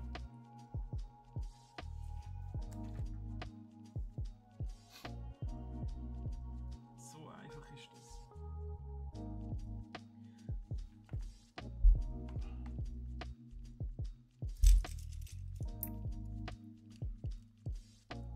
Ja, das ist mir schon klar, dass Asphalt mega heiß wird, oder? Aber dass es ähm, für die Tiere, also für die Pfoten von Hunden, die sind ja doch noch recht widerstandsfähig, dass es für die jetzt heiß ist, weißt du, das meine ich? Also das habe ich nicht gewusst.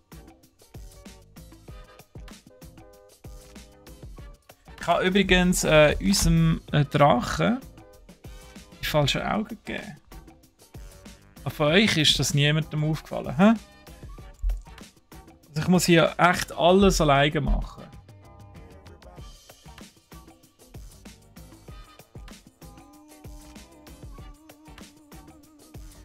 Goldige Augen hat er.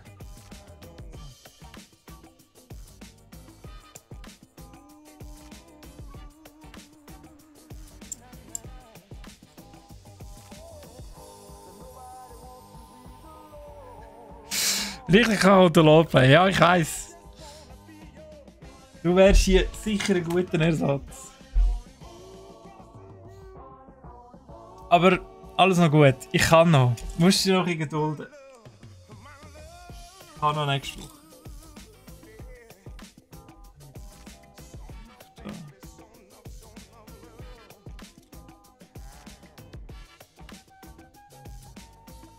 So.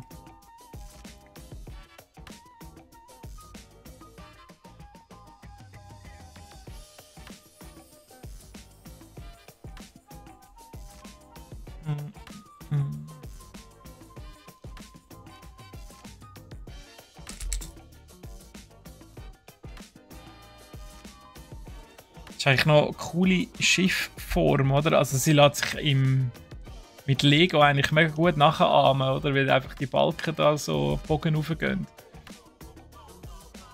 Wie haben sie das eigentlich gemacht, dass Bretter so eigentlich biegen können? Oder wie macht man das heute noch? Wäre ja sicher nicht aufgeweicht, oder? Schon.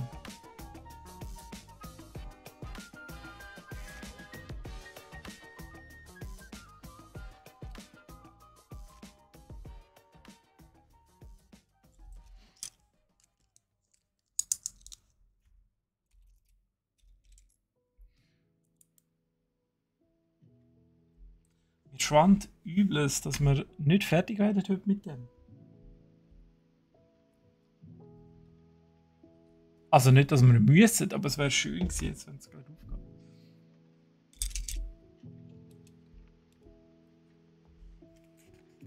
Interessant haben wir schon nicht.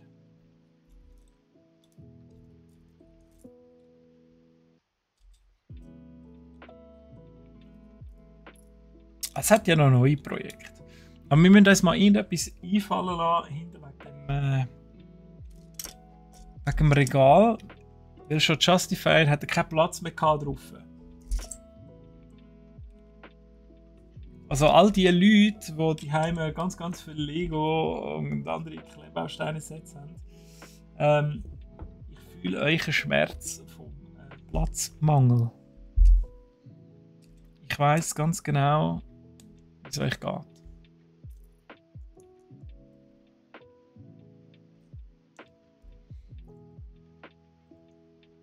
Hey, Bubu, schau mal! 50 Points! Nice! Hey, so schnell geht das. Dann bist du jetzt auch mit dabei im Raffle. Und hast Chancen darauf, so einen Justifier zu gewinnen.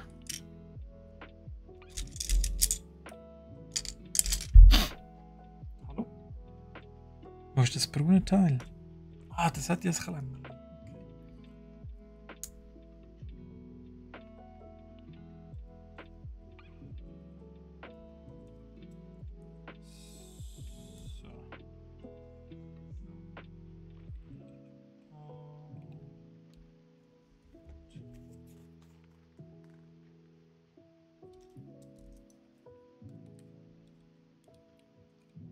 Moment. Ah.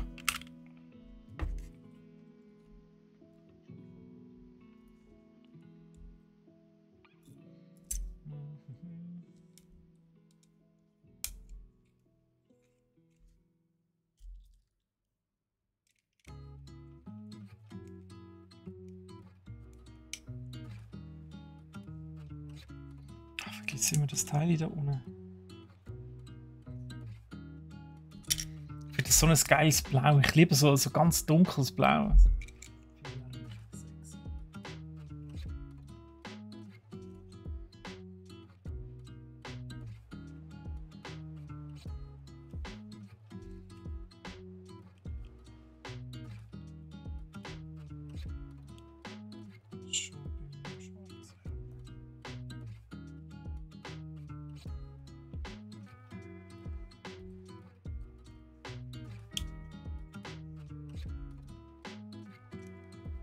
So, okay, eine Seite und das Ganze nochmals von vorne.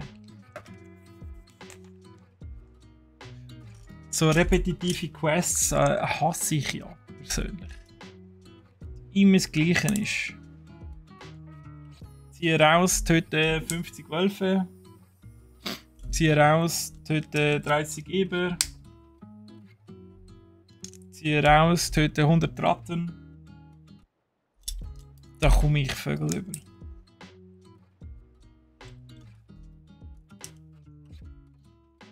Das ist so ein bisschen suffer to progress quasi.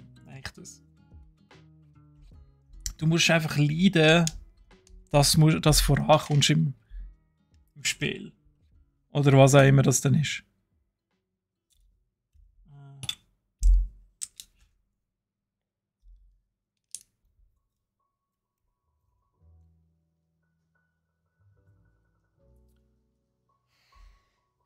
Ja, sorry. Also jetzt müsst ihr euch einfach mal daran gewöhnt haben, dass ich Sachen falsch zusammenstecke.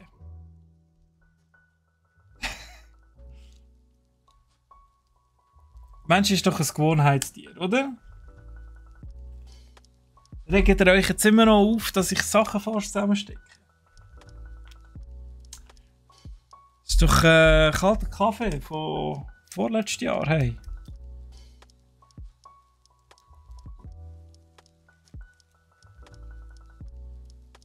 Das wäre ja noch, wenn wir mal das Set zusammenstecken, ohne dass ich irgendwo etwas falsch platzieren.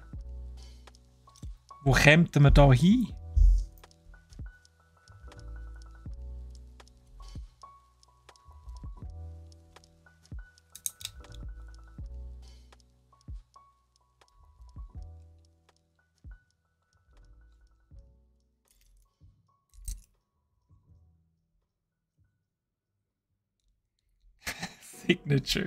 Signature Move.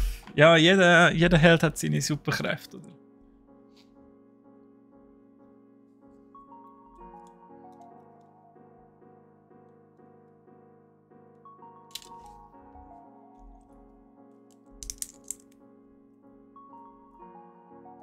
Wie könnte ich denn heißen? Dr. Displace. Displacer. So. Nein, Misplace, wenn du dann schon, oder? Nicht Displace.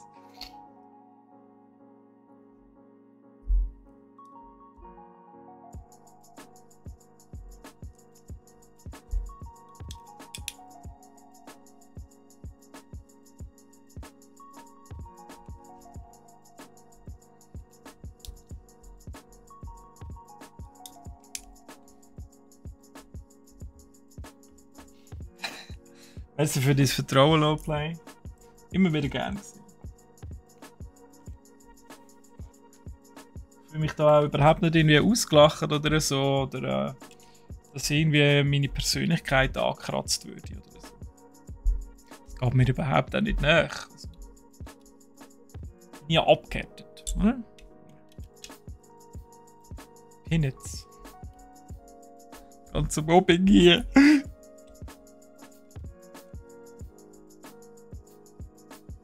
Das ist dann so ein Mobbing-Journal führen. Dass, falls es mal zu einer Anklage kommt, dass ich kann widerlegen, dass ihr dann und dann mich gemobbt habt. Und dass ich Sachen nur falsch platziere, weil sich psychische Störung in meinem Kopf gebildet hat.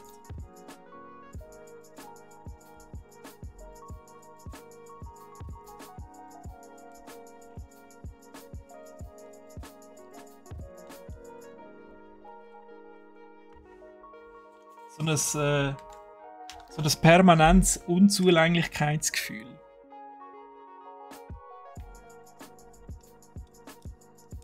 Oder Minderwertigkeitskomplex.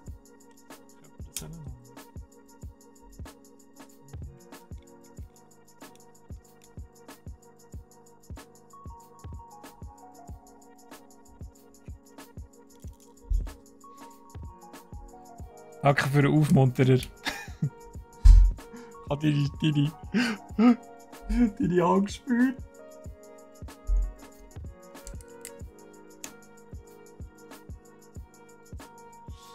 Bruder. Bruderliebe ist wahre Liebe.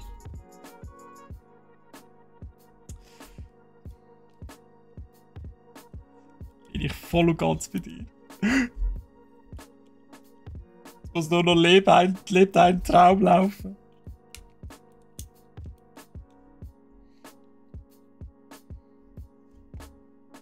So, fertig. Sieht beides gleich aus. Ja, Pi mal Daumen.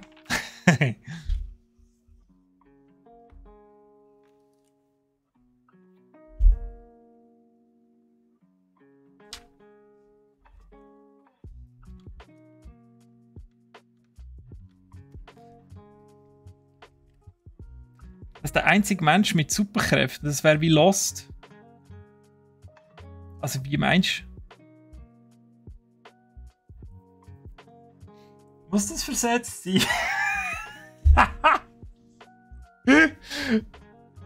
Halt etwas auf. Nicht, oder? Können wir so lassen? Oder? Das lassen wir so. Oder? Mama. Wollen wir mal schauen, wie weit das bekommen?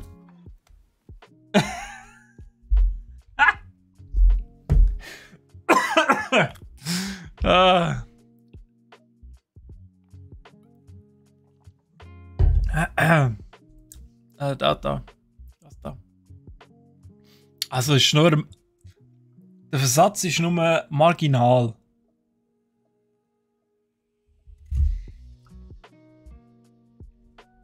Warte mal.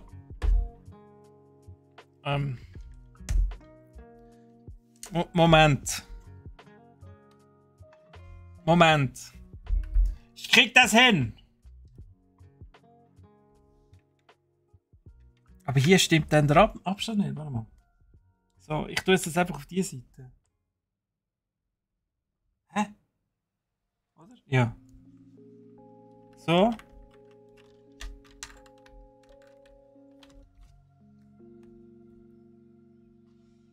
So. Gut.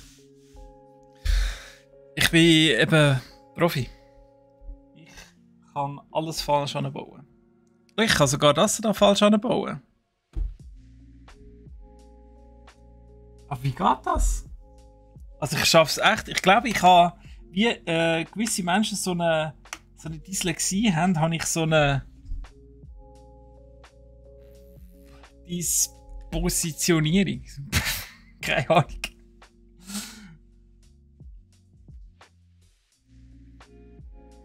So, ich kann einfach keine Lego-Anleitungen lesen. Es tut mir leid.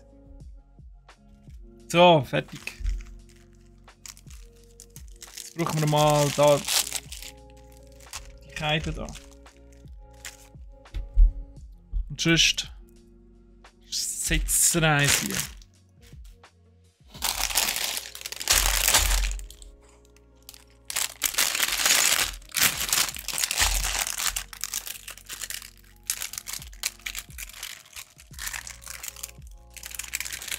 Ja, stimmt. Die Lösung am Schluss zählt ja, oder? Ich meine, irgendwo das Fundament unten dran, das ist ja gleich, oder? Solange es von außen her richtig aussieht. Aber bei mir war es meistens mit der Mathe so gewesen, dass der mit dem Gegenrechnen nicht gestimmt hat. Und dann weisst du einfach schon, nope.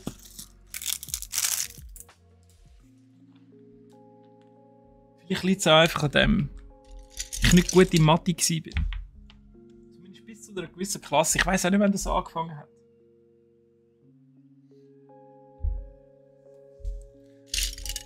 Wie ist das bei euch so? Sind ihr in allem gut gewesen in der Schule oder hat es Fächer gegeben, wo ihr halt richtig terrible gewesen sind? Also richtig scheiße. Oder sind ihr in allem scheiße gewesen vielleicht? Also bei mir sind es schon eher die rechnerischen Fächer gewesen.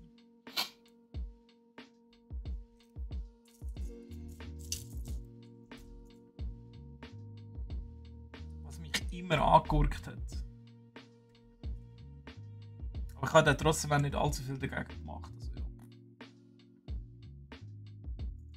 Wieso hat es da hinten Flammen? Ist das quasi der Turbo hier? Rechtschreibung immer der Beste gewesen, Kappa.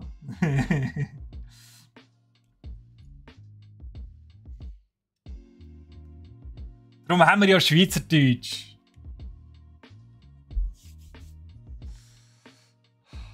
Ah, danke. Danke nochmal für ein bisschen Digimon.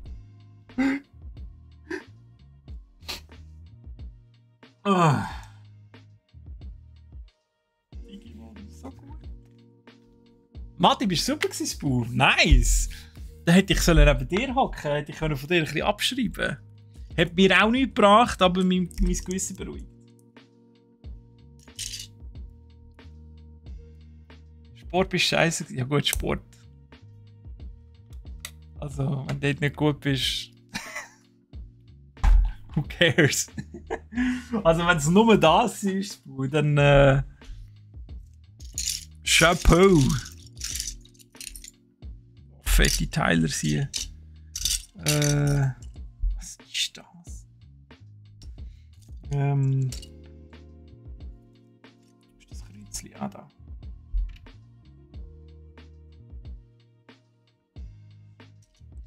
So.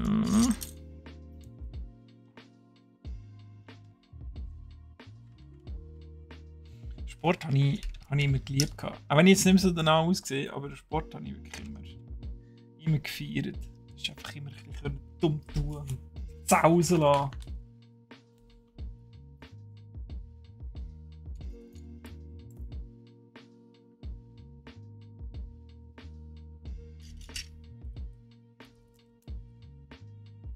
Fast hätte ich es falsch drauf da, aber ich habe es noch rechtzeitig gemerkt.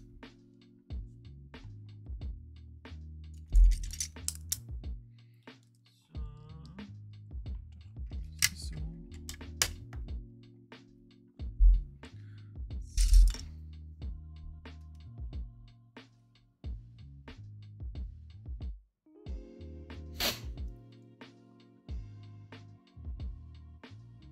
Ah, Roleplay, wow, okay, richtiges Allround-Talent, hä?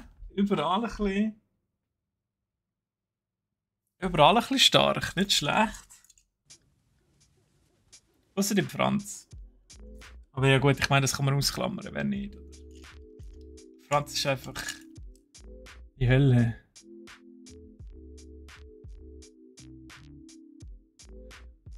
Ah was, wegen Ragnarok Online hast du richtig gutes Deutsch gelernt zu schreiben? Ah, krass. Aber das heisst ja eigentlich auch, mit den Leuten, die du geschrieben hast, die haben ja auch richtiges Deutsch geschrieben. Also ich kenne genug Deutsche, die auch kein Deutsch richtig können schreiben.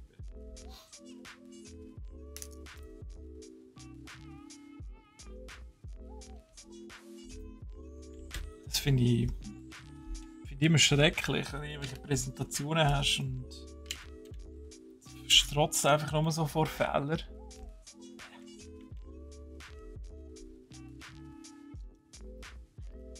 Aber fast irgendwie die Augen auskratzen. Ragnarok Online. Uiuiuiui. Lang ist es her. Ich habe nicht so viel gespielt wie WoW. Aber auch ein bisschen.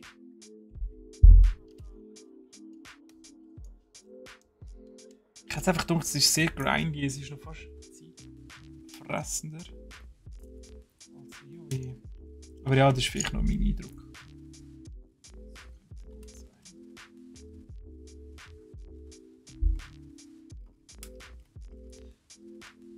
Ich weiß nicht, warum wir da die blauen Knubbel jetzt da unten an tun.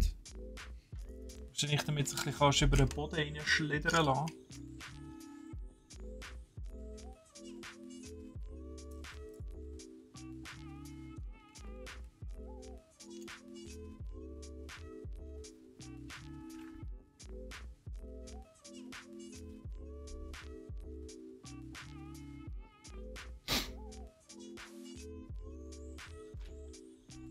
Einfach schriftlich bereiteter Mühe. Okay, ja gut, aber solange eben dich entsprechend gut kannst ausdrücken, ist ja den meisten schon mal geholfen damit. Schlimmer wäre es umgekehrt, oder? Wenn du dich nicht korrekt kannst mit den Leuten unterhalten.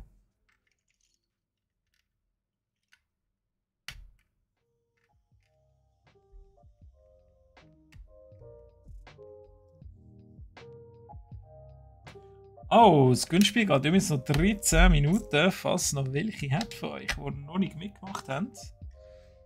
Dann ja, wäre ich unbedingt noch das nachzuholen. Sofern ihr Follower sind und 50 Viewer Points haben. Dann müssen wir das jetzt unbedingt noch machen.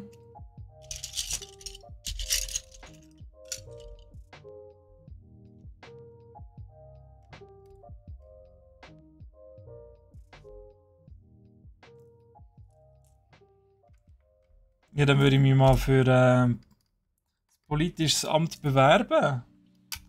Allplay. Aber eben, wenn es dann nur Schnurren ist und nichts machen, dann hilft es auch nicht, oder? Und dann haben wir genug.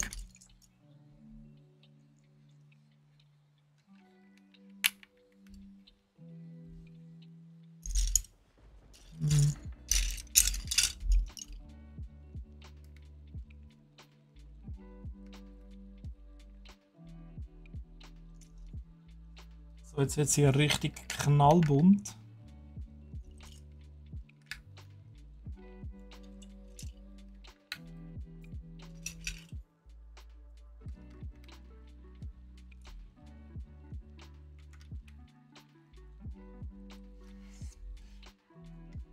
It's great again.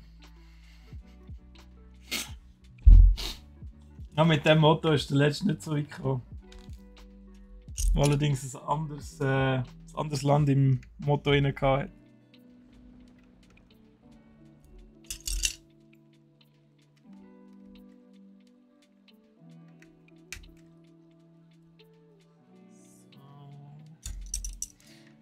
Ich hoffe, wir schaffen wenigstens noch das Schiff fertig. Das wäre schon richtig Premium.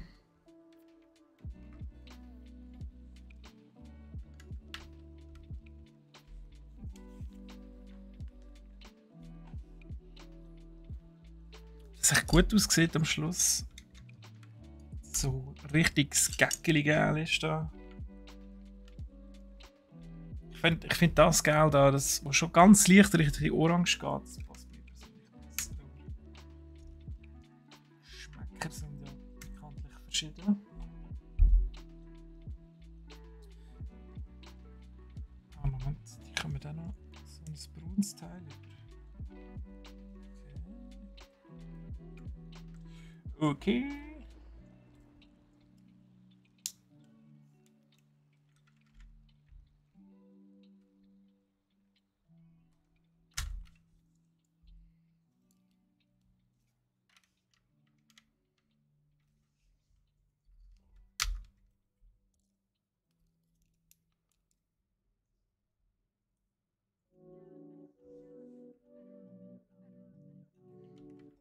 Ja, auf irgendwelche politische Diskussionen lassen wir jetzt sowieso nicht ein. Das ist mir jetzt heissen. Never ever.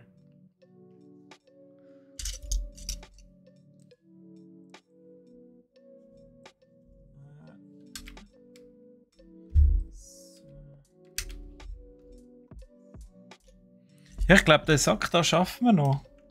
Und dann würden wir dann etwa den Abschluss finden. Und natürlich am Schluss noch das Giveaway. Easy Justifier. Ich weiß ja nicht, was da das Kit Lenkrad drinnen verloren hat. Aber ja, man hat sich wahrscheinlich die Mühe nicht machen, ein anderes Teil dafür zu erfinden.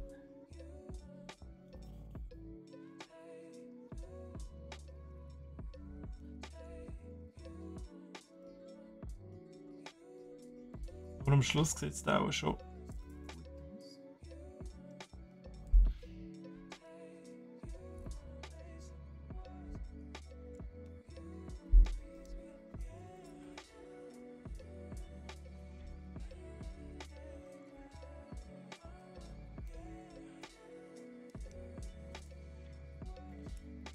Zack.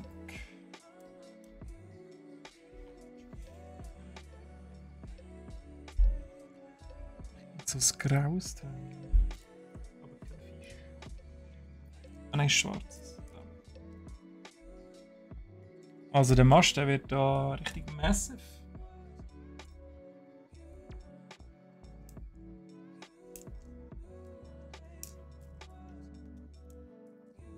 Wir haben übrigens kein Stoffsegel, sondern ein Plastiksegel. Ich sage das nur, weil es früher Stoffsegel auch gegeben hat. Das ist jetzt bei dem hier allerdings nicht der Fall. So, dann kommt das. Okay. Einmal Hauptmast, bitte. Oh krass, jetzt müssen wir da richtig anfangen einfädeln. Cool. Also. Einmal so.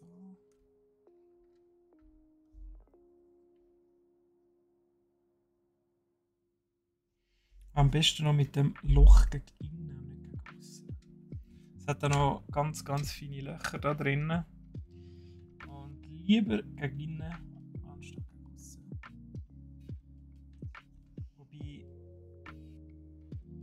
es sind einfach die Löcher von diesen Seilen gegen aussen. Hilft beides nicht. Aber dann doch lieber nur 2 Löcher statt irgendwie 10. Ich kann es leider nicht zeigen, weil es ist so fein, dass das die Kamera nicht einmal würde erfassen. Aber es stört jetzt meinen inneren Monk auch ein bisschen. So.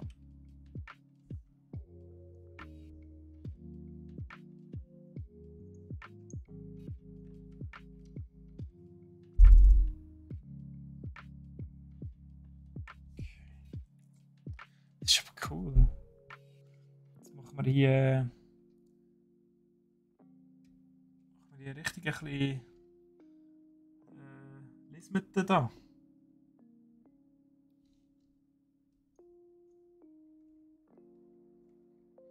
Es wird noch richtig straff da, also das ist echt cool. Es hat ein bisschen Zug. Also die Dinge da sind auch nicht aus Plastik, die sind wirklich aus Gummi.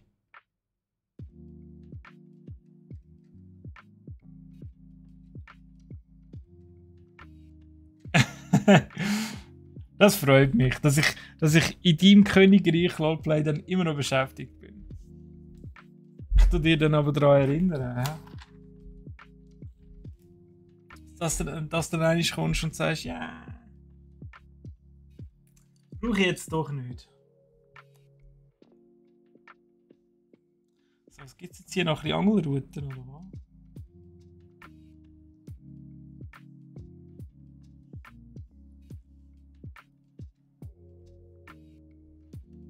Ah, da die Querstreben.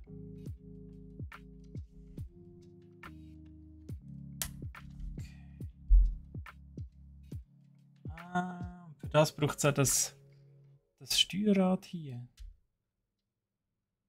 Yeah! Ah, das ist ja richtig cool. Also jetzt ohne Scheiß. Das macht mich gerade ein bisschen glücklich.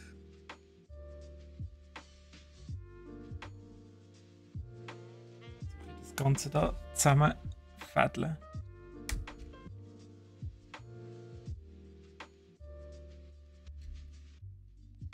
So. Jetzt haben wir noch einen. Was machen wir mit dem?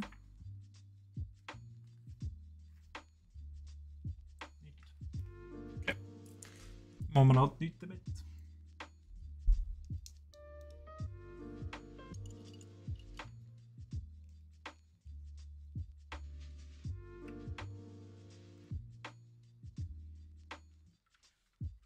Was würdest du denn ändern, wenn du Präsident wärst von der Schweiz? Also sag mal König. Das ist einfach. Dann kannst du bestimmen. Oder nein, noch ein Kaiser oder Kaiser. Dann hast du den Klerus auch noch gerade unter dir. Oder auch die anderen. Was würdet ihr machen, wenn ihr Kaiser wäret von der Schweiz? Hat es mal einen Schweizer Kaiser gegeben?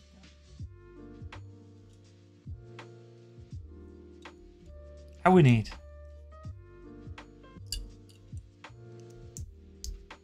Also ich weiß aber nicht. So gut habe ich jetzt doch nicht aufgepasst. Oder hat die Schweiz mal irgendwo einen König gehabt? Wahrscheinlich war es dann nicht die Schweiz gewesen, aber zumindest die geografische Lage hier.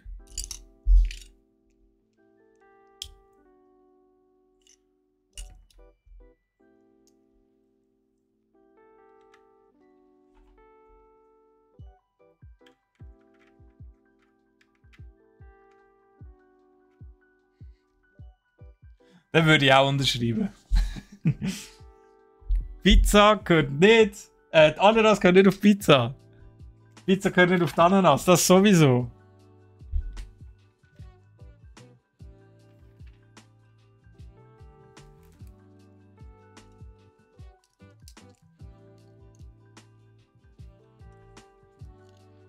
Die alte Diskussion. Gehört Ananas auf Pizza? Ja, sicher, wenn man es gern hat. Niemand hat es gern. Ich glaube, ich weiß auch nicht, das ist einfach das Toast Hawaii, also Toast Hawaii Ersatz. Das kann es wirklich nicht sein.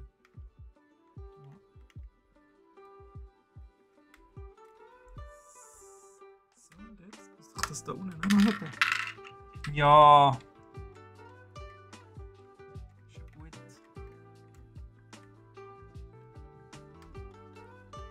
So.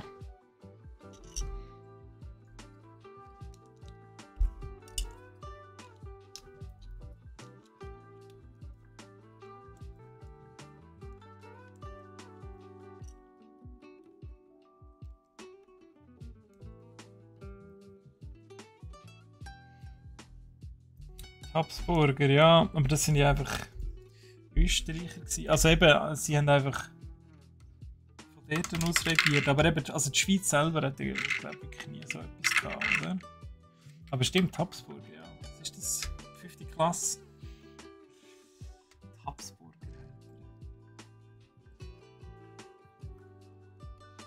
Viel zu lang her. Dass man sich da noch könnte erinnern. So, die letzte Minute ist abgebrochen. Beziehungsweise läuft schon fürs Gewinnspiel.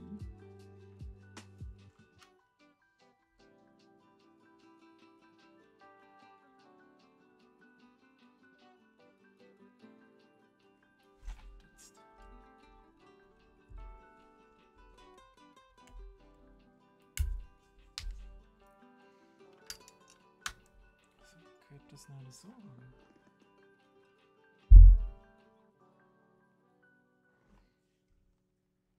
Tatsächlich! Haben wir etwas richtig angebaut.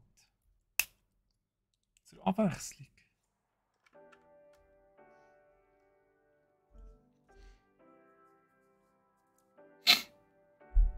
So. Das Giveaway ist beendet.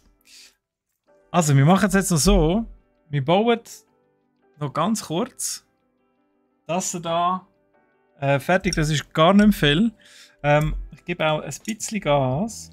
Und dann machen wir die Auflösung vom Giveaway. Das Ding ist einfach, ihr müsst noch ganz kurz dranbleiben. Weil ihr müsst ja nachher noch wissen, dass ihr gewonnen habt. Und ich brauche auch noch eine Reaktion von euch. Dann, ich werde euch dann geschwind anschreiben.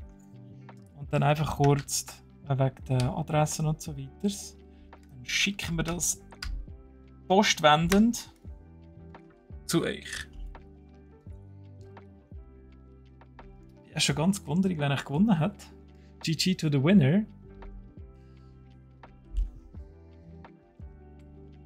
React. Nein. Weißt du noch nicht, ob du gewonnen hast? Ich weiß es auch noch nicht, wer gewonnen hat. Ich wollte einfach noch ganz kurz das da abschließen. Dann haben wir das nachher nämlich auch abgeschlossen. Das sollte nicht mehr lang gehen da. Zack, zack. Zack. Zack. Und dann da noch ein bisschen so. Und da ein bisschen so. Das sieht vom Schiff aus, dass das so ankommt. Da wunderschön ein bisschen blau rundherum. Jawohl. Zack, schön durchfetzen hier. Nicht, dass ihr noch zu lange warten hier wegen welchem Gewinn.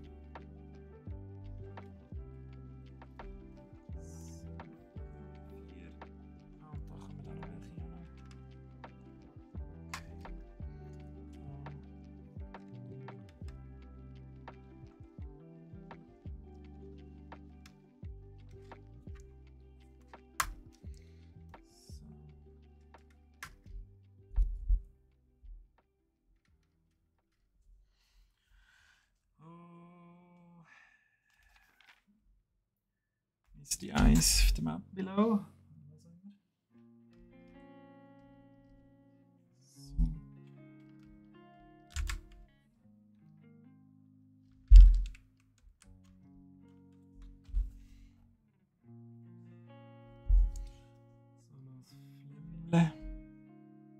Ich gebe wirklich Vollgas. Ich wollte euch wirklich nicht künstlich anhalten hier. Ich habe ja auch noch anders vor an dem wunderschönen Donnerstagnachmittag. Mit 35 Grad im Schatten. Bin ich mir sicher.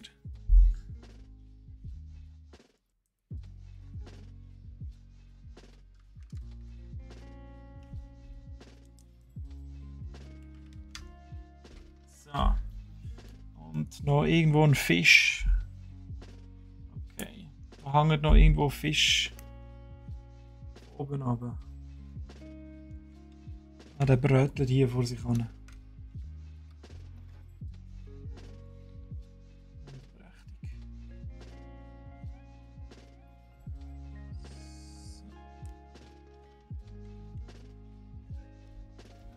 Okay, haben wir's.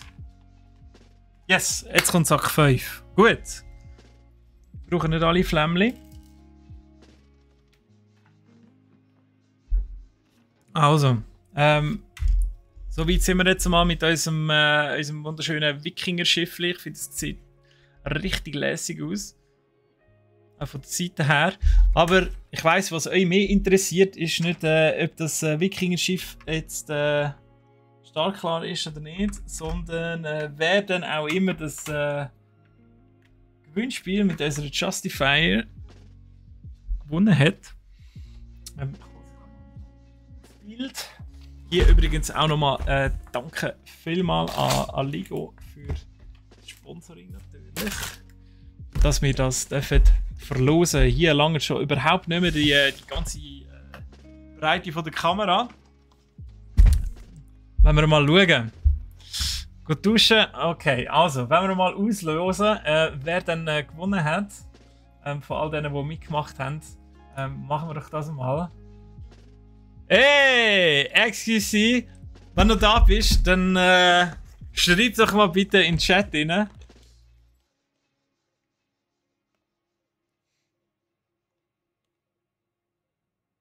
Ich hoffe, die Enttäuschung bei den anderen ist nicht allzu groß. Es gibt leider nur eins zu gewinnen. XQC, wenn du da bist, dann schreib mal bitte geschwind, dass du noch rum bist. Das wäre von Nöten. Weil sonst müssen wir dann einen neuen Gewinner oder Gewinnerin ziehen. Hallo Play, du musst immer positiv dran gehen. Wenn du positiv dran gehst, dann gewinnst du es auch. Also Fleur, komm! Schreib mal geschwind etwas. Du hast hier Justify von Lego Star Wars gewonnen. Ich sage mal, wir geben ihm noch. Wir geben ihm noch 2 Minuten, bis um 3 ab. Geben wir ihm Zeit. Und wenn er sich dann noch nicht gemeldet hat, dann geht der Gewinn halt weiter. Ah, da ist er noch. Excuses, super. Fleur, du hast gewonnen. Einmal hier die grosse Packung, die wir dir zustellen. Ich tue dir auch gerade noch schön schreiben. Ich bräuchte dann einfach von dir ein paar Angaben natürlich. Und dann können wir dir das nachher zuschicken. Herzliche Gratulation und merci allen anderen viel tausendmal fürs Mitmachen. Wir sind heute relativ gut durchgekommen. Es war wunderschön mit euch. Wir machen jetzt den Sack zu. Und dann machen wir den nächsten Dienstag wieder auf und bauen weiter an unserem Wikinger-Abenteuer. Ja, für dich, Excuse, ich schreibe nachher noch ganz kurz online. Und dann allen anderen, merci, dass ihr mitgemacht habt. Merci, dass ihr so aktiv seid. Es hat riesig Spass gemacht mit euch.